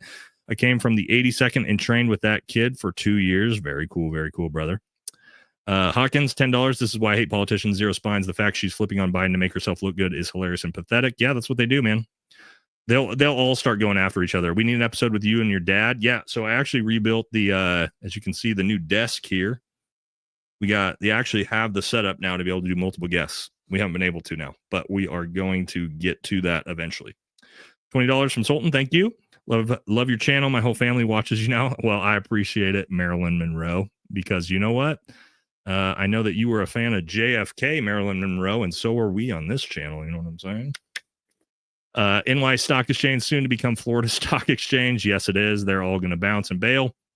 Halo's Fan 22 off topic. Watched an interesting documentary on Netflix called Waves of War. It's about vets with serious PTSD that go to Mexico, partake in psychedelics. It's very interesting. I do have actually a lot of buddies that have done that exact thing, for better or worse for the results. A lot of them had very good results with that. Big Joe, there are no politicians that share my views. So as a fellow political hobo, what do you propose we do? Continue calling shit out or do something? The best thing you can do, I mean, this is what I'm trying to do with my platform. This is the best I can do, is try to like give my perspective as somebody that's independent and politically homeless. For you guys, I mean, use your vote, man. Boycott shit. Here's what I'd say. If JD Vance tries to run, for example, if you're a Republican or a conservative and JD Vance tries to run and he disavows, America first, and he signals he's going straight to the Israel lobby, don't fucking vote for him. You don't have to vote for someone just because they are the political candidate choice that you align with. No, they don't make them earn your fucking vote. Earn your vote. Boycott it. I didn't vote in the last 3 presidential elections because you didn't give me a fucking candidate worth voting for. And you have to earn my vote. I don't vote for the lesser of 2 evils ever. I vote in a lot of I voted all the way down ballot in my local elections. But you're going to give me Hillary Trump? Fuck you. No, you didn't earn my vote. Kamala Trump? No, you don't earn my vote. It actually does. Withholding it does more than you think. Because what voting does do, and again, if you withhold it and you force Republicans to lose, they have to actually come to the table. And if they don't come to the table, sorry, you're not going to win another election. And that's what's going to happen to JD Vance. I can promise you this. If JD Vance, if we were to hold the current trajectory we have now until 2028, JD Vance tries to run, he's got 0% chance to win. He'll get blown out by Gavin Newsom because the America First movement is going to say, fuck you, we're not voting for you. That's what's going to happen. So your vote actually does matter. But we'll see. But again, I'm a big proponent of if you have to earn it. I'm not just going to vote for you because you're the lesser of 2 evils. Nope. Not going to do it. Mom Donnie has won. Did he? I feel NYC is about to learn a hard lesson. There you go, guys. So it sounds like he's wrapped it up. Is that a confirmed in the chat? We knew he was going to win anyway, right? So that's not surprising at all. But hey, we're going to find out. And you're about right. Maybe we're all wrong. Maybe his policies crush and he's going to revamp and revitalize the New York City. I doubt it. I don't think so, but we're going to find out. Looks like Gav is low on his fent. He's more imported, maybe. I have a friend that said he likes Gavin Newsom because he hates Trump, and that's what's wrong with politics. Yeah, that's again, we criticize Gavin constantly because he's a snake oil salesman. He's a used car salesman. He's a terrible candidate, terrible politician. I would never vote for him, but does he have a high likelihood of win because of this exactly right here? Yes, he does. And that's the reality of how politics work, to your point. Kyle, hit you up on socials. Been watching you and JD for some time. Let's catch up. Yeah, man, hit me up on Facebook's probably better. Instagram I get spammed on. Hawkins, $20. I put power to a house in Maryland where the owner of the house being built owes a lab and made a boatload of money during COVID. The house easily worth $10 million and the guy paid it in full. Crazy how that works. Scott K, our coalition, those disgusted by GOP submitting to Trump's will and whims, those disgusted Dems use like Biden weekend at Bernie's, we the people. Yeah, coalition, no, that's America First coalition, man. People disenfranchised by both of those. Trump and Bill Gates have Epstein, have more to bond over. Yeah, I mean, Trump is fucking buddies with Bill Gates. Don't let him fool you. Both have a lot to lose if they get released. Gatekeeper is Cash and Bondi. Yeah, you're not wrong. War as hell, be you an angel or demon, pain, suffer if you must, or S, shut the F up. The loudest are those unaffected, not those most affected. Oh, shit. Blue Cord Devil with a gigantic dono, the biggest of the night. Thank you very much, brother. Appreciate you. Appreciate you. Worked at the Seafair Ball in Seattle, and 96 security got put in front of the men's bathroom to keep women out. Had a guy offer me $500, then $1,000 to let his friend's girlfriend use the bathroom. I said no against the law. It was Bill Gates. I didn't know who he was at the time. He should have offered you a lot more fucking money than that if it's Bill Gates, dude. What do you mean $1,000, bro? That dude's worth like $100 billion. Pump, those are rookie numbers, man. He should pump that up to 10 G's.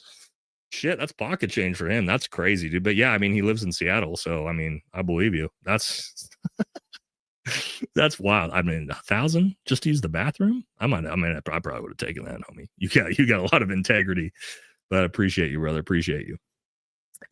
Stacy Massey, $50. No jab for me, but luxury of having a job that didn't force me to. People should be in jail, not living off the spoils they made from those vaccines. Yeah, you know what, Stacey? A lot of people, including everybody in the military, were forced to take that, or were, threatened to lose their jobs and livelihoods. And some people try to say, oh, well, you should have had the conviction to not do it. Not when you have a family and that's your job and you're going to get kicked out of the service or something like that for it. I mean, it's pretty disgusting what they forced a lot of people to do, to your point. So, and they did it to us in the military. Actually, before we didn't end up going on this Afghanistan deployment. I've told the story a few times. It's a long story.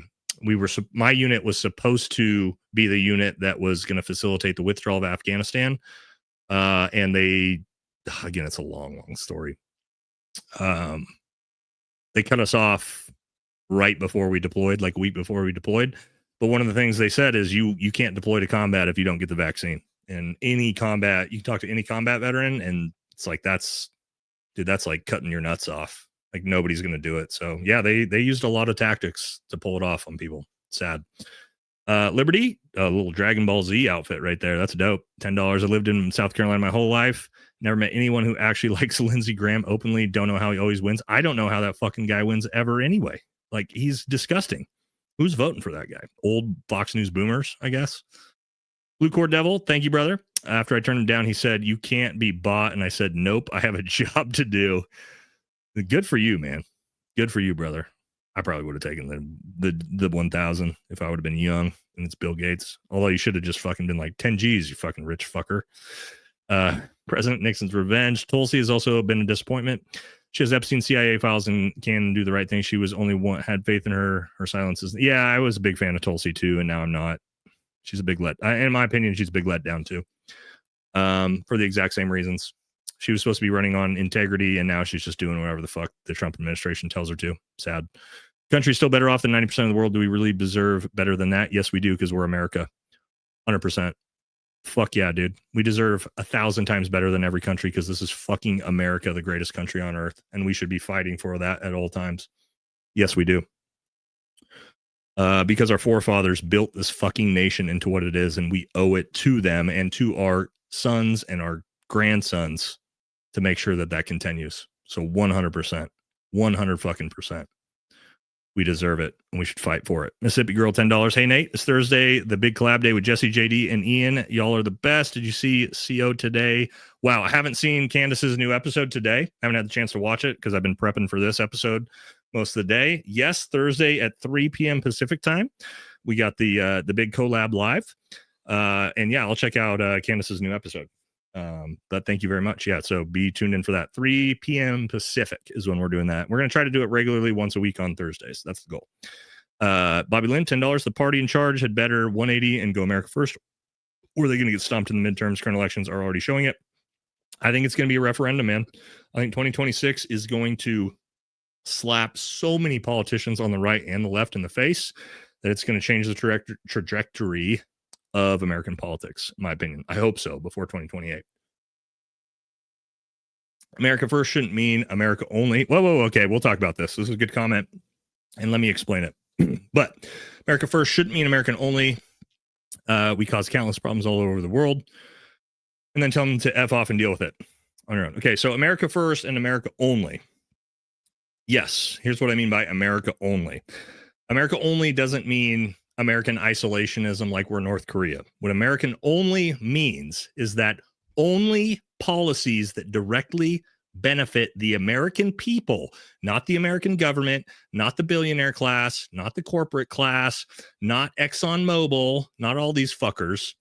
Only policies that directly benefit the American people is my politics. So when I say America only, that's what I mean. Not billions of dollars to foreign countries. If it doesn't directly, positively affect the American working class, fuck off with it. That's where my politics are at this point. So that's what I mean when I say America only, right? That doesn't mean we can't have alliances and good trade agreements and all these different things. We 100% should have that. I'm not saying we should be isolationists. I think that's a terrible idea. But we also don't need to give fucking billions of dollars to foreign countries, period. Until this goddamn country is taken care of. So that's what I mean by America only, brother. Appreciate it. Good comment. Political criminals that they decide catch their fines with the taxpayers' dollars they stole and then go back into the system. WTF, yeah. Sultan, from America First standpoint, what's America's stance? If Turkey, Qatar, India, and Mexico all allied with China, what's the stance if China dominated the sea, shipping lanes, and 3 Middle East? I mean, that's pretty likely to happen in the next 20 years, man. I mean, I don't know. What's America's stance if they all did that? I don't know. We're in deep shit if those type of alliances get made. I don't know. That's one. This is a deep question. That's like the level of strategic foreign policy and stuff involved in that type of question is not one. That would take me an entire 2-hour episode to go through. But we do not want that to happen. I'll tell you that. We don't want our neighboring countries to be closely allied with somebody where, China or Russia or anything like that. Look how that is for Ukraine, Russia, right?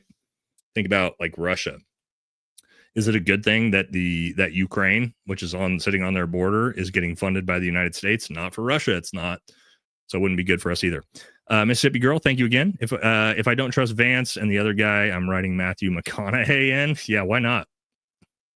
better than a shitty pro our greatest ally candidate. Heard today's Pam Bounty was in the Church of Scientology. Have you heard that? I have not heard that. That's fucking weird though. She is.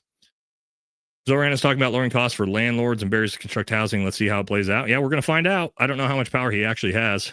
I love this comment. 100% agree with this all day long. Could have used that money, but my integrity means more to me. Yeah, that's a good point. My boss said I should have taken it and split it with him. Nope. Well, I mean, it's a good story now that you have, you know what I mean? You probably wouldn't be a story that you would want to tell if you were like, yeah, he offered me the money and I took it and I kind of just threw my integrity away. It'd be one you kept to yourself. So at least you got a good story because you would have spent all the money by now. Will we have GWAT part 2 or Taiwan invasion next? It's not going to be Taiwan invasion. We're not going to see that. China's not going to invade Taiwan.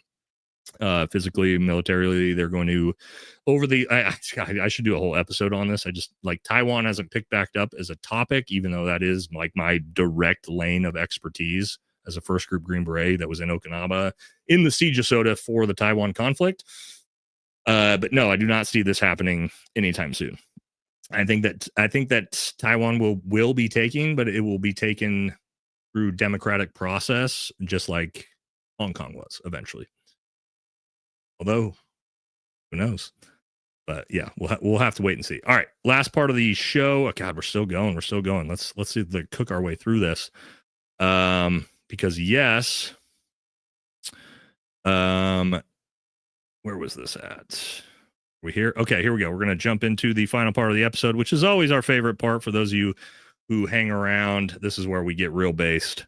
So, for those of you who don't know, this just got announced. Oh my God, who would have thought? Netanyahu's latest remarks. Greater Israel is my mission. Got It's almost like we already fucking knew that.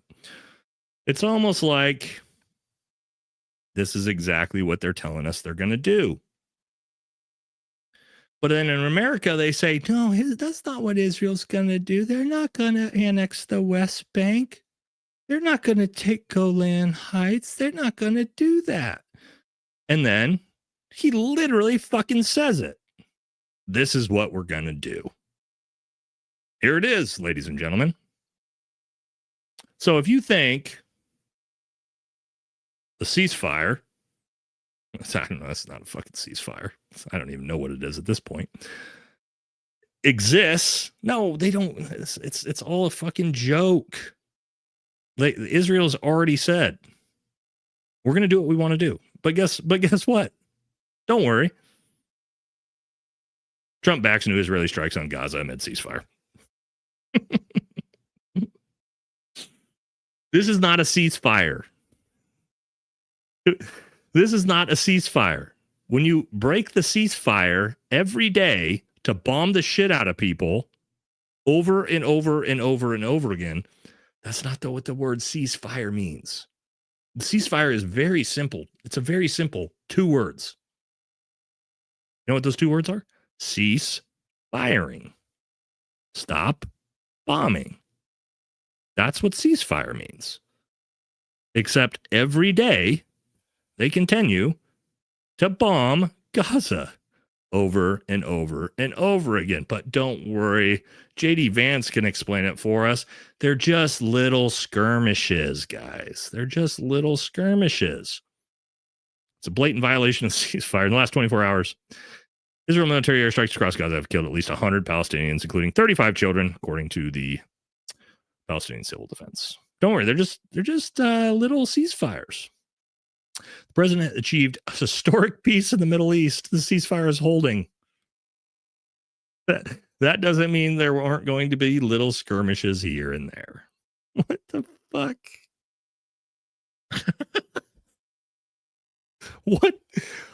Is this fucking bizarro world where we just call it a ceasefire now? I do kind of appreciate the tactics. Have you guys noticed this? So I think what they figured out is like, oh, the PR is so bad on this that we'll just say it's a ceasefire and then let Israel just continue to just bomb the shit out of them. But we call it a ceasefire. And if we call it a ceasefire, then that's good enough. But they just continue to do whatever the fuck they want to do. But it's called a ceasefire. So it's historic. And here's what's also crazy, guys. You guys know the funding. You guys know we funded this entire thing, right? We pay for all the bombs, we pay for all the weapons. That's all us funding it. Well, now that the ceasefire is in place, you would think the 10x military funding that we're sending to Israel. I seem really emotional. Are you not emotional over innocent people being slaughtered? Frank Tibet, you fucking piece of shit. Are you not? Look at you fucking scumbag. You think this was a good comment to send? This is going to make you look like a good person? Frank? Sometimes I see stuff like this and I'm like, what the fuck is wrong with you? You're the type of dude that talks a bunch of shit. You're emotional. Imagine you tried and say that shit to my face. You fucking pussy. You're lucky you're over the fucking internet saying some shit like that. Talking about when we're talking about innocent fucking people being killed. Fucking cowards like you, dude. But let's talk about the funding. Well, the funding that's jacked up through the roof for military funding, well, it's not getting turned off. There we go. The U.S. will continue to send Israel billions of dollars a year, even though the Gaza war has ended. The U.S. will continue to send wartime levels of economic and military aid to Israel even though the war has ended, which was supposed to be ending and now technically is unconstitutional and against the law. As during the war, Biden increased the amount to Israel under wartime situations, and now because the war is over, Trump is supposed to drastically reduce the amount of aid from billions of dollars to pretty much $1 billion. But as you guessed it, Trump has decided to actually increase the amount of money going to Israel in the future and increasing the amount of military aid, also sending 200 troops to Israel. There you go. So instead of drawing back down to pre-war levels of funding, we're just going to jack up the level of funding massively and just keep sending your American tax dollars to continue supporting this. You know, why not? I mean, it's again, here's more. More. Israel says it will uphold Gaza ceasefire a day after Israel strikes killed 104 people. Sick, dude. Sick. All right, and how much money are we sending? For those of you who don't know, $10 million a day. $10 million a day. And here's the interesting part of that. Did you guys know that the Israeli people have free healthcare, free universal healthcare, and free college tuition paid for by the U.S. taxpayer? Did you know that? Did you guys know that? Not you. Not you, the American people. You don't got free healthcare. You didn't get free college. But your fucking tax dollars are paying for them to have it. Does that seem like America first to you? Is that America first? Doesn't seem like it. I mean, that's a real thing.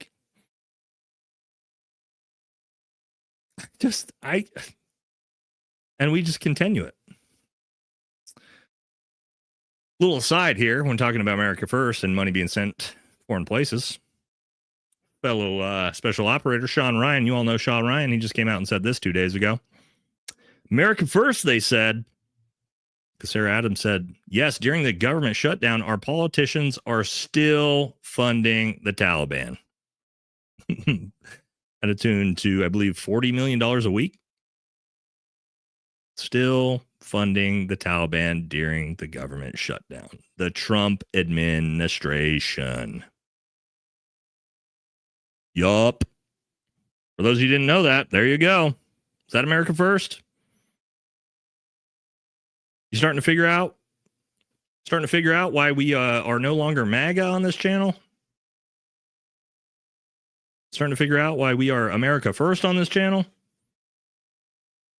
Because of shit like that. Doesn't end. Never stops. But we waited to the end, of course, then we can play some good clips, right? We don't have to worry about the YouTube algorithm so much. So let's let it rock. Promise of 2015. Trump literally stood before AIPAC and told those Jewish donors, you won't like me because I'm not going to be your puppet and take your money like Marco Rubio. Those were his exact words. He said to AIPAC, you won't like me because I'm not going to take your money. I'm a self-funder. That means I won't be your puppet like Rubio. You know, he wants to be a tough guy. A lot of times you'll have, and it doesn't work very well. How tough is it to take property from an elderly woman? Let me talk. Quiet. How tough is it? A lot of times. Oops. Oh, we lost it. Uh-oh. Where'd my StreamYard go? Oh, shit. Oh, wait. There we go. Sorry, guys. We're all over the place. Hold on. I lost my clip. There we go. Here we go. Donors and special interests out there. So that's what it is. And by the way, let me just tell you, we needed tickets. You can't get them. You know who has the tickets I'm talking about to the television audience. Donors, special interest, the people that are putting up the money. So it is. The RNC told us we have all donors in the audience, and the reason they're not loving me, the reason they're not loving me is I don't want their money. I'm going to do the right thing for the American public. I don't want their money. I don't need their money. And I'm the only one up here that can say that. Eminent domain. And this is what happened in 2024. See what happened? So 2016 was different. And then what happened in 2024? This is what happened. $230 billion is what happened. There it is. $250 million showed up. And everything fucking changed from that point on. That's what happened, guys. That's when it all changed. And this is where we're at now. It's just stuff like this. Okay, I know it's rough, but we got to listen to them because this is our politicians. Proud to tell you that together with my friend Speaker Ohana of the Israeli Knesset, the equivalent of our Congress, we're going to embark upon a project together to rally speakers and presidents of parliaments around the world so that we will jointly nominate President Donald J. Trump for next year's Nobel Peace Prize.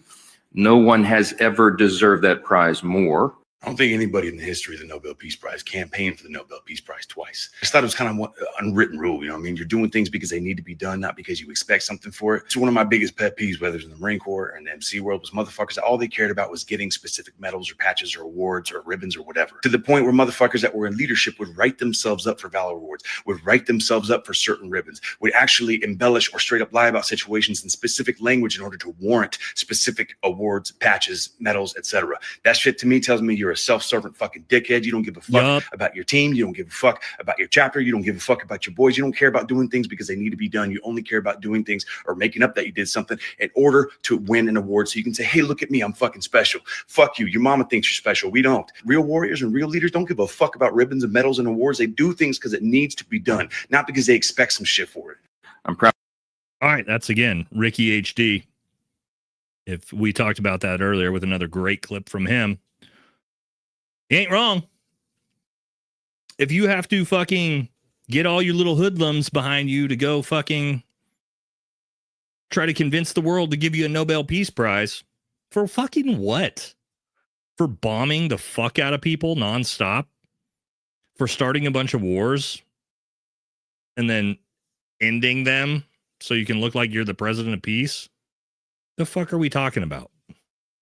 What Nobel Peace Prize for what? We just bombed the fuck out of Iran. You guys didn't know we're bombing the shit out of Somalia right now. We're bombing Venezuelan boats. We're telling people all over the fucking world constantly. What are you talking about? Peace? Nobel Peace Prize? What? That's a great clip, though, by Ricky. All right. And then one final one here, guys, to tie it up. Yes, this is it right here. Where'd all that money come from? Yep. Miriam Abelson. Hundreds of millions of dollars. Oh, and she got the Presidential Medal of Peace for it, too. Isn't that nice? Her president, what is it? The president's Medal of Freedom, excuse me. All that money. This is who it came from. There it is. So, you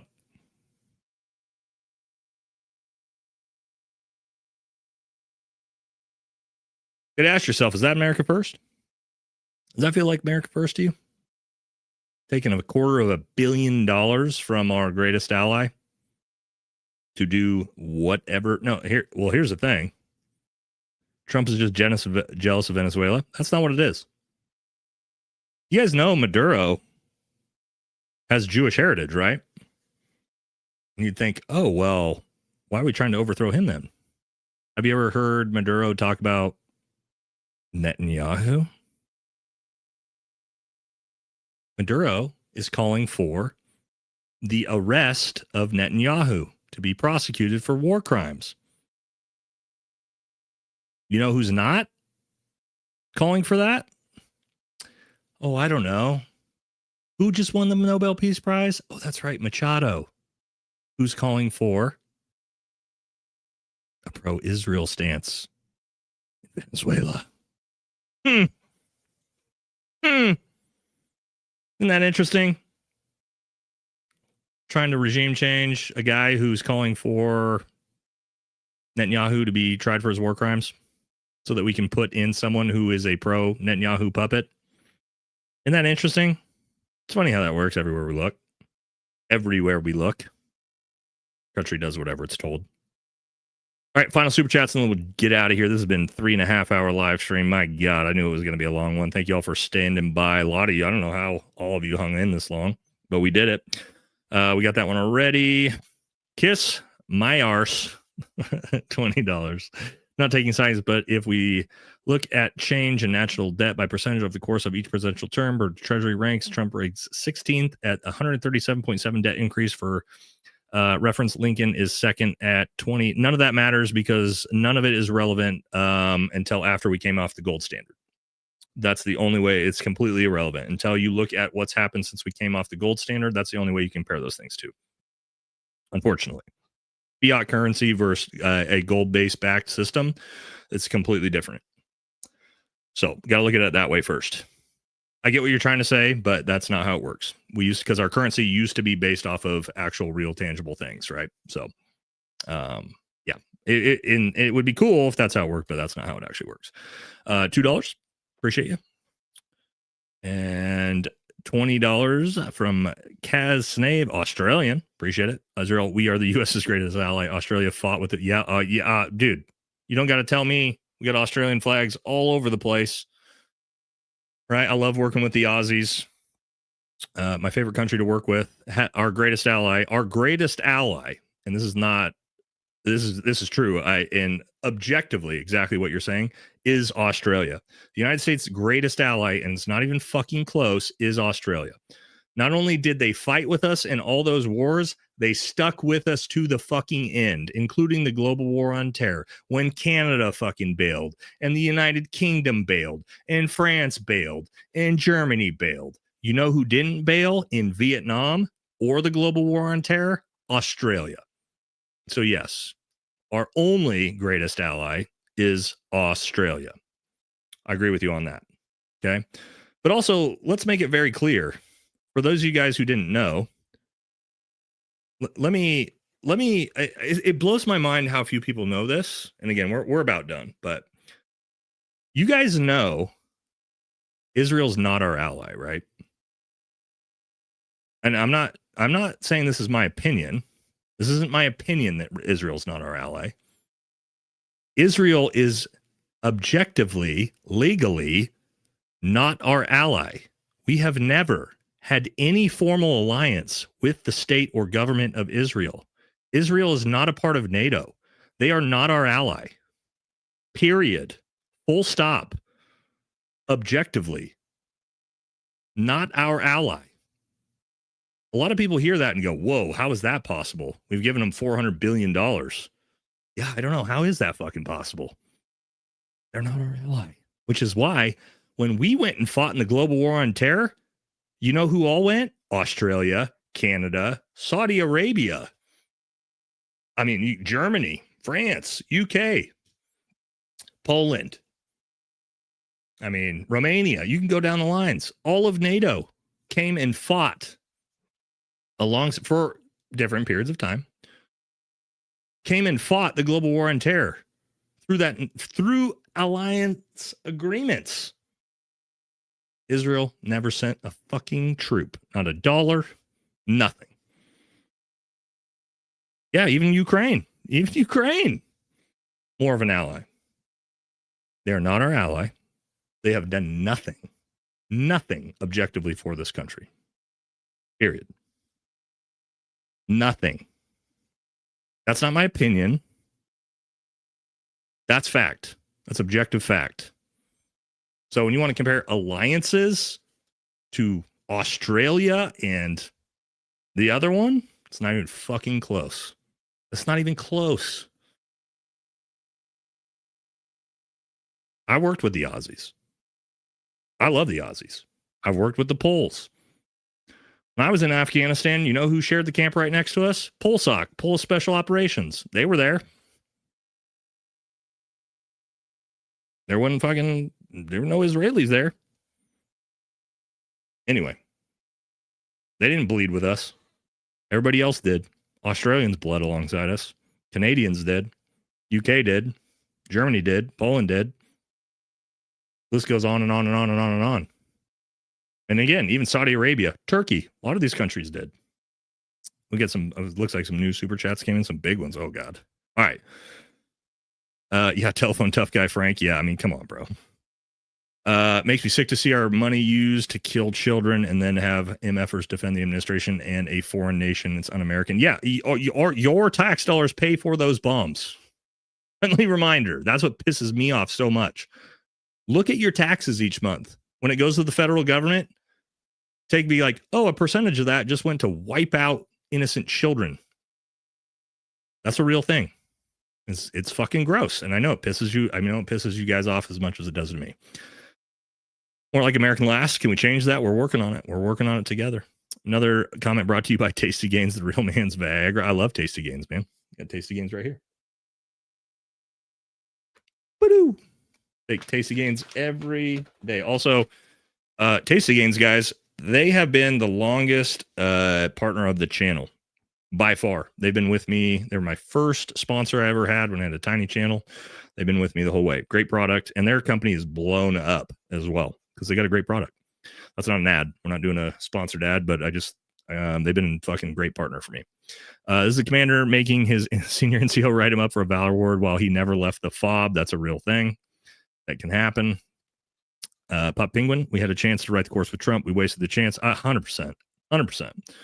Such a disappointment. Such a letdown. Base Maduro. Yeah, Maduro. Yeah, I mean, I don't agree with everything he's saying, but listen to him talk about Israel and you might raise your eyebrows a little bit and go, oh, maybe that's why we're going after him. All right, Angel, $20. Thank you. Someone please explain to me how, our number one ally when we fund them 90. Oh, here we go. I literally just went on that rant, huh?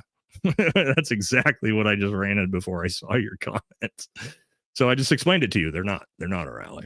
Appreciate your honesty. You should go on Unsubscribe Podcast from Found JD. Yeah, well, you know what? I know the unsubscribed guys, but eventually maybe they'll invite me on eventually. They haven't yet. Go put it in their comment section. But I met them. They're great guys. Holy shit. Terrell LaCour, 3 hours. Yeah, dude, that's a crazy big dono. Thank you. At the end of the stream too, like that, just to cap it off. Thank you very much, man. That's crazy generous of you. You didn't need to do that, but thank you for the support, man. Also great icon here. Obviously America First with Ball Legal. This is America First, brother. That's a big super chat. Thank you very much, Terrell, man. I appreciate you. Yeah, goddamn, man. Also, thank you everybody who's made it to the end of the show. 3 hours and 40 minutes in. These shows, I did not expect these political shows to be as big as they're getting. Let the troops have beards. Yeah, I mean, we don't. Israel is at best a frenemy. At best. America FA. Oh my gosh, another one. Chest dropped it. Oh my God, look at that dog. Is that a little baby Rottweiler? Bro, I have a Rottweiler. It looks like a little baby Rottweiler. Chess, no comment. Just $100 flat dono. You guys are right at the end of the stream, coming in hard. Thank you very much. Also, my God, I'm pretty sure that's a baby Rottweiler. Yeah, I mean, I'm a Rottweiler dad. I appreciate you, brother. Will 1.5 trillion be a big enough boat? We cannot catch up with the East. 1.5 trillion? No. I mean, that's tiddlywinks now, unfortunately, man. Dynamic Canine Solutions. I like that. We take it back. We like the Israel model over the Nordic model. Free healthcare and free education. Get other nations to give us billions of dollars to fight our wars for us. And yeah, I mean, like, hey, no knock on Israel, dude. They've figured it out. Think about that. You've got just a foreign fucking country that you're not even allied with, that you do nothing for, that just funds all your shit for you. Like, you can't knock them for what they're doing, right? I am not knocking It's not a Rottweiler. It looks like a Rottweiler. I'm not knocking Israel for what they're doing. Think about it. Good for them for fucking pulling that off. But for us as America, no thanks. How about we stop? Because nobody's paying our I'm not getting free education. Well, technically, I had GI Bill for the master's degree. I had to pay for my bachelor's, but I also served, right? So most people aren't getting free education or free healthcare or any of that type of shit. You can in America, but you got to serve for it. Yep. Love the stream, brother. Stay strapped and frosty. It's so rare to find someone telling the truth. Only watch you and Gary in Blackout Survival. Yep, I like both those dudes. Good dudes. I don't know Black. I know Gary personally, but I don't know Black Scout Survival, but I watch the stuff. Seems like a good dude. Eric Dieter, $10. Thank you. The reason the Jews didn't have a country was because they kept getting kicked out of countries by kings. 109 countries. It is what it is. All right, we made it to the end. All the super chats. Oh my God, you guys. This has been... I knew it was going to take a while because I had so much I wanted to get to. Thank you all for sticking with me. There's another great live stream. As long as, and I keep saying, I was not expecting to get into politics on this channel. God, oh my gosh, you guys are crazy. But the more I do politics content, the more you guys keep showing up and the more you guys seem to like it. So I guess we're going to keep doing it. I mean, as long as the streams keep being this big, we're going to keep grinding away at it. So, we got one more. Oh, Papa Penguin, another big one. Jesus. Thank you, brother. Vote, serve, or repair. That's how you show you care. Fuck everyone else. May the wings of liberty never lose a feather. Fuck yeah, bro. That's a good one right there. Oh man, you guys have been great tonight. All right. So, what's coming up? Thursday, 3 p.m. will be the next 3 p.m. Pacific. Flex your forearms. I could guess I could flex my forearms. Let's see what we got. Wow. One final flex at the end. Thursday, 3 p.m. Pacific time, we will be with JD and Jesse on Fire. And then Friday, we'll have our regular live. So that is what we're going to do. Yeah, that's what we got coming up. So yeah, 2 days from now. Peptide use. Oh yeah, you guys want me to tell you real quick before we log off? Good day. You want my full stack of everything I'm on? I can tell you guys that. Why not? All right. So let's see. What am I taking right now? We got, here we go. TRT. I take, and not much. I take 250 milligrams a week TRT. Take some equipoise because I'm big in combatives and it helps me with my cardio. Peptides. I'm on a lot of peptides. BPC 157 and TB 500. Amazing. I'm on glutathione. I'm on tesmorelin, which is kind of like HGH. Not on actual HGH right now. I will be probably back on in a while. Let's see what else we got. And then what's the 250 milligrams is a lot? No, it's not. Depends, completely dependent on your natural testosterone levels. And then what's the last one I'm on? Can't remember. Yeah, I'm on a ton of shit, guys. Ton of shit. All intermuscular. Creatine. I take creatine. Obviously, tasty gains. Yeah, not a lot of steroids, right? Like TRT, but like a lot of peptides. Peptides are so good, dude. So good. I will soon, probably. I got an announcement to make pretty soon with a very high level men's clinic that we're going to be potentially starting to work with. But yeah, guys. Again, all in like healthy, so like super healthy, blood worked. Again, I'm not like, I used to do dumb shit when I was younger and I was into bodybuilding. Yeah, I used to be fucking even like in my early 20s is even bigger than I am now. Yeah, and then obviously tons of like vitamins, right? We're taking cholesterol health, glutathione for liver health, like a bunch of that regular stuff.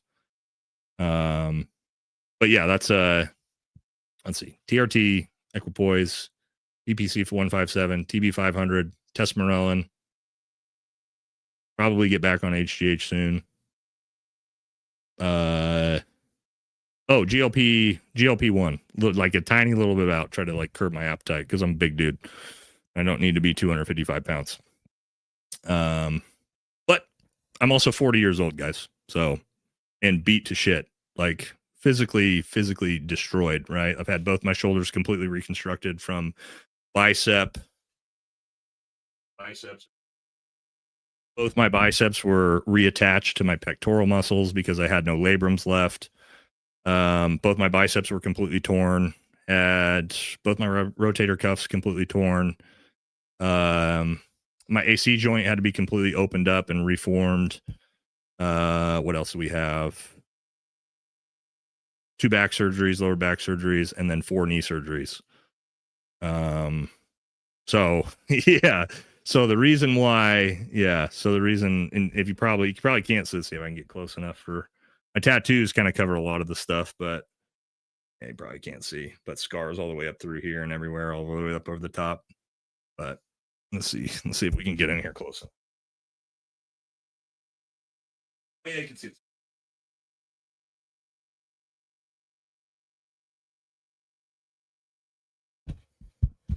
So yeah, so I had my body put back together by a lot of surgeries. So things like the peptides and stuff, the HGH, testosterone, that's all just like really to try to help rebuild my body because I was so fucked up. When I retired, I was legitimately like struggled to walk.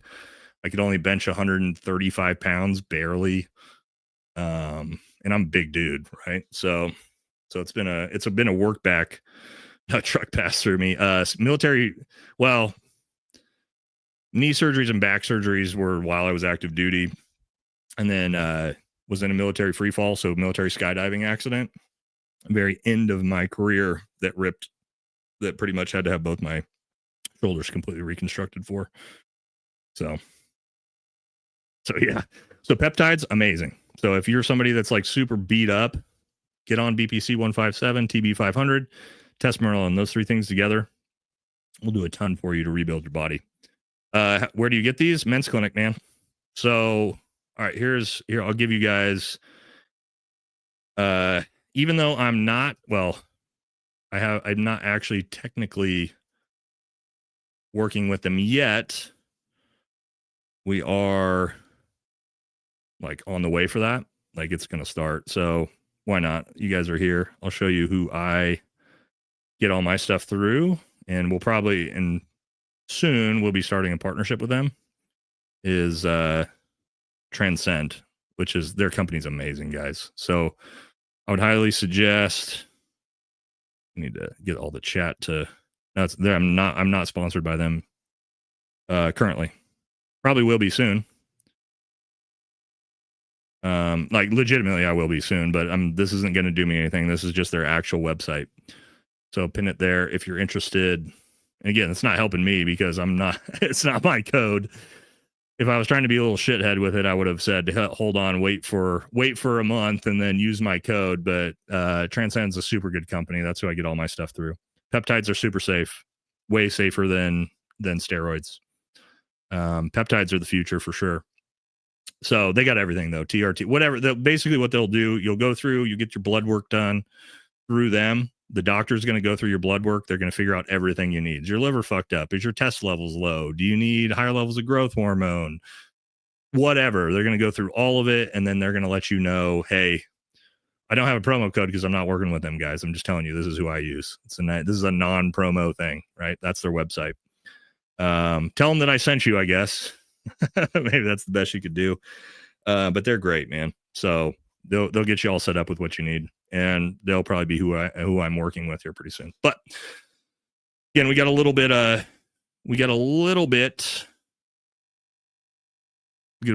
target. So there you go. That's what I got going on. Everything's also everything is obviously legal through a doctor's prescription. Make sure you're doing that. Don't do the dumb stuff and get yourself like bullshit not fake, but like getting yourself Chinese testosterone and trenbolone and all this crazy shit. You don't need it. All right. It's someone said no, peptides are not safe. Well, okay, man, you want to argue with the entire fucking nutrition and fitness community on that. That's fine. But yes, they are. Otherwise doctors wouldn't be prescribing it. So, but yeah, you got to do, and they're not, here's the thing, they're not going to, you have to do blood work before they give you anything. That's the entire point of the blood work. That's part of the process through the men's clinic, right? Is you'll do the blood work first, and then the doctor is going to go through your blood work, and he is going to prescribe you what he needs. So if you have high levels of testosterone, it's not going to prescribe you testosterone. Okay. Yeah. There you go. There you go. Actual doctor in the chat saying it's safe. So there you go. TRT is bad. Again, if you abuse these things, guys, they're bad for you. Don't abuse them. That's why the doctor is going to literally prescribe them and give you the exact dosages you're supposed to be taking, guys. Okay. Again, we're not talking about like fucking back alley bodybuilding. We're talking about probiotic? No, not probiotic. GLP-1, it's fucking Ozempic, dude. But you can take like very low levels of it, and it can help you with your appetite, which I need because I'm fucking a big dude, and I take weed gummies when I go to sleep, and then I'll wake up at 3 a.m. and I'll eat like 1,800 calories of shit, and yeah. Everybody, calm down. And I gave you an actual men's clinic with doctors that you can go to. And I'm telling you, do not do dumb stuff. Right? Get your blood work done and do it safely. So that'll do it for this one. All right, guys. We still got a ton of people in here, but we gotta cut this off. I gotta go to bed. It's 9:00. That's my bedtime. Thank you all very, very much. We'll be back. Can you do this through the VA? You can, man. But again, you guys are killing me with the good questions. You can do it through the VA. The problem is if you want to do it, the VA has like such insanely low levels of test level you have to get prescribed. I think it's below 300. That it's a huge pain in the ass, man. So yeah, you can. You might be able to do the blood work through the VA.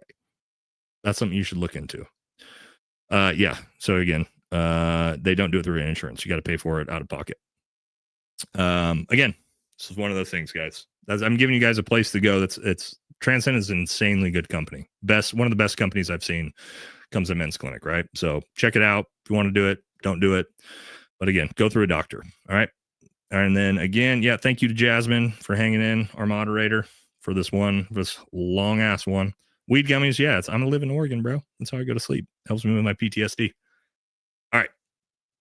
Yep, there you go. Bam.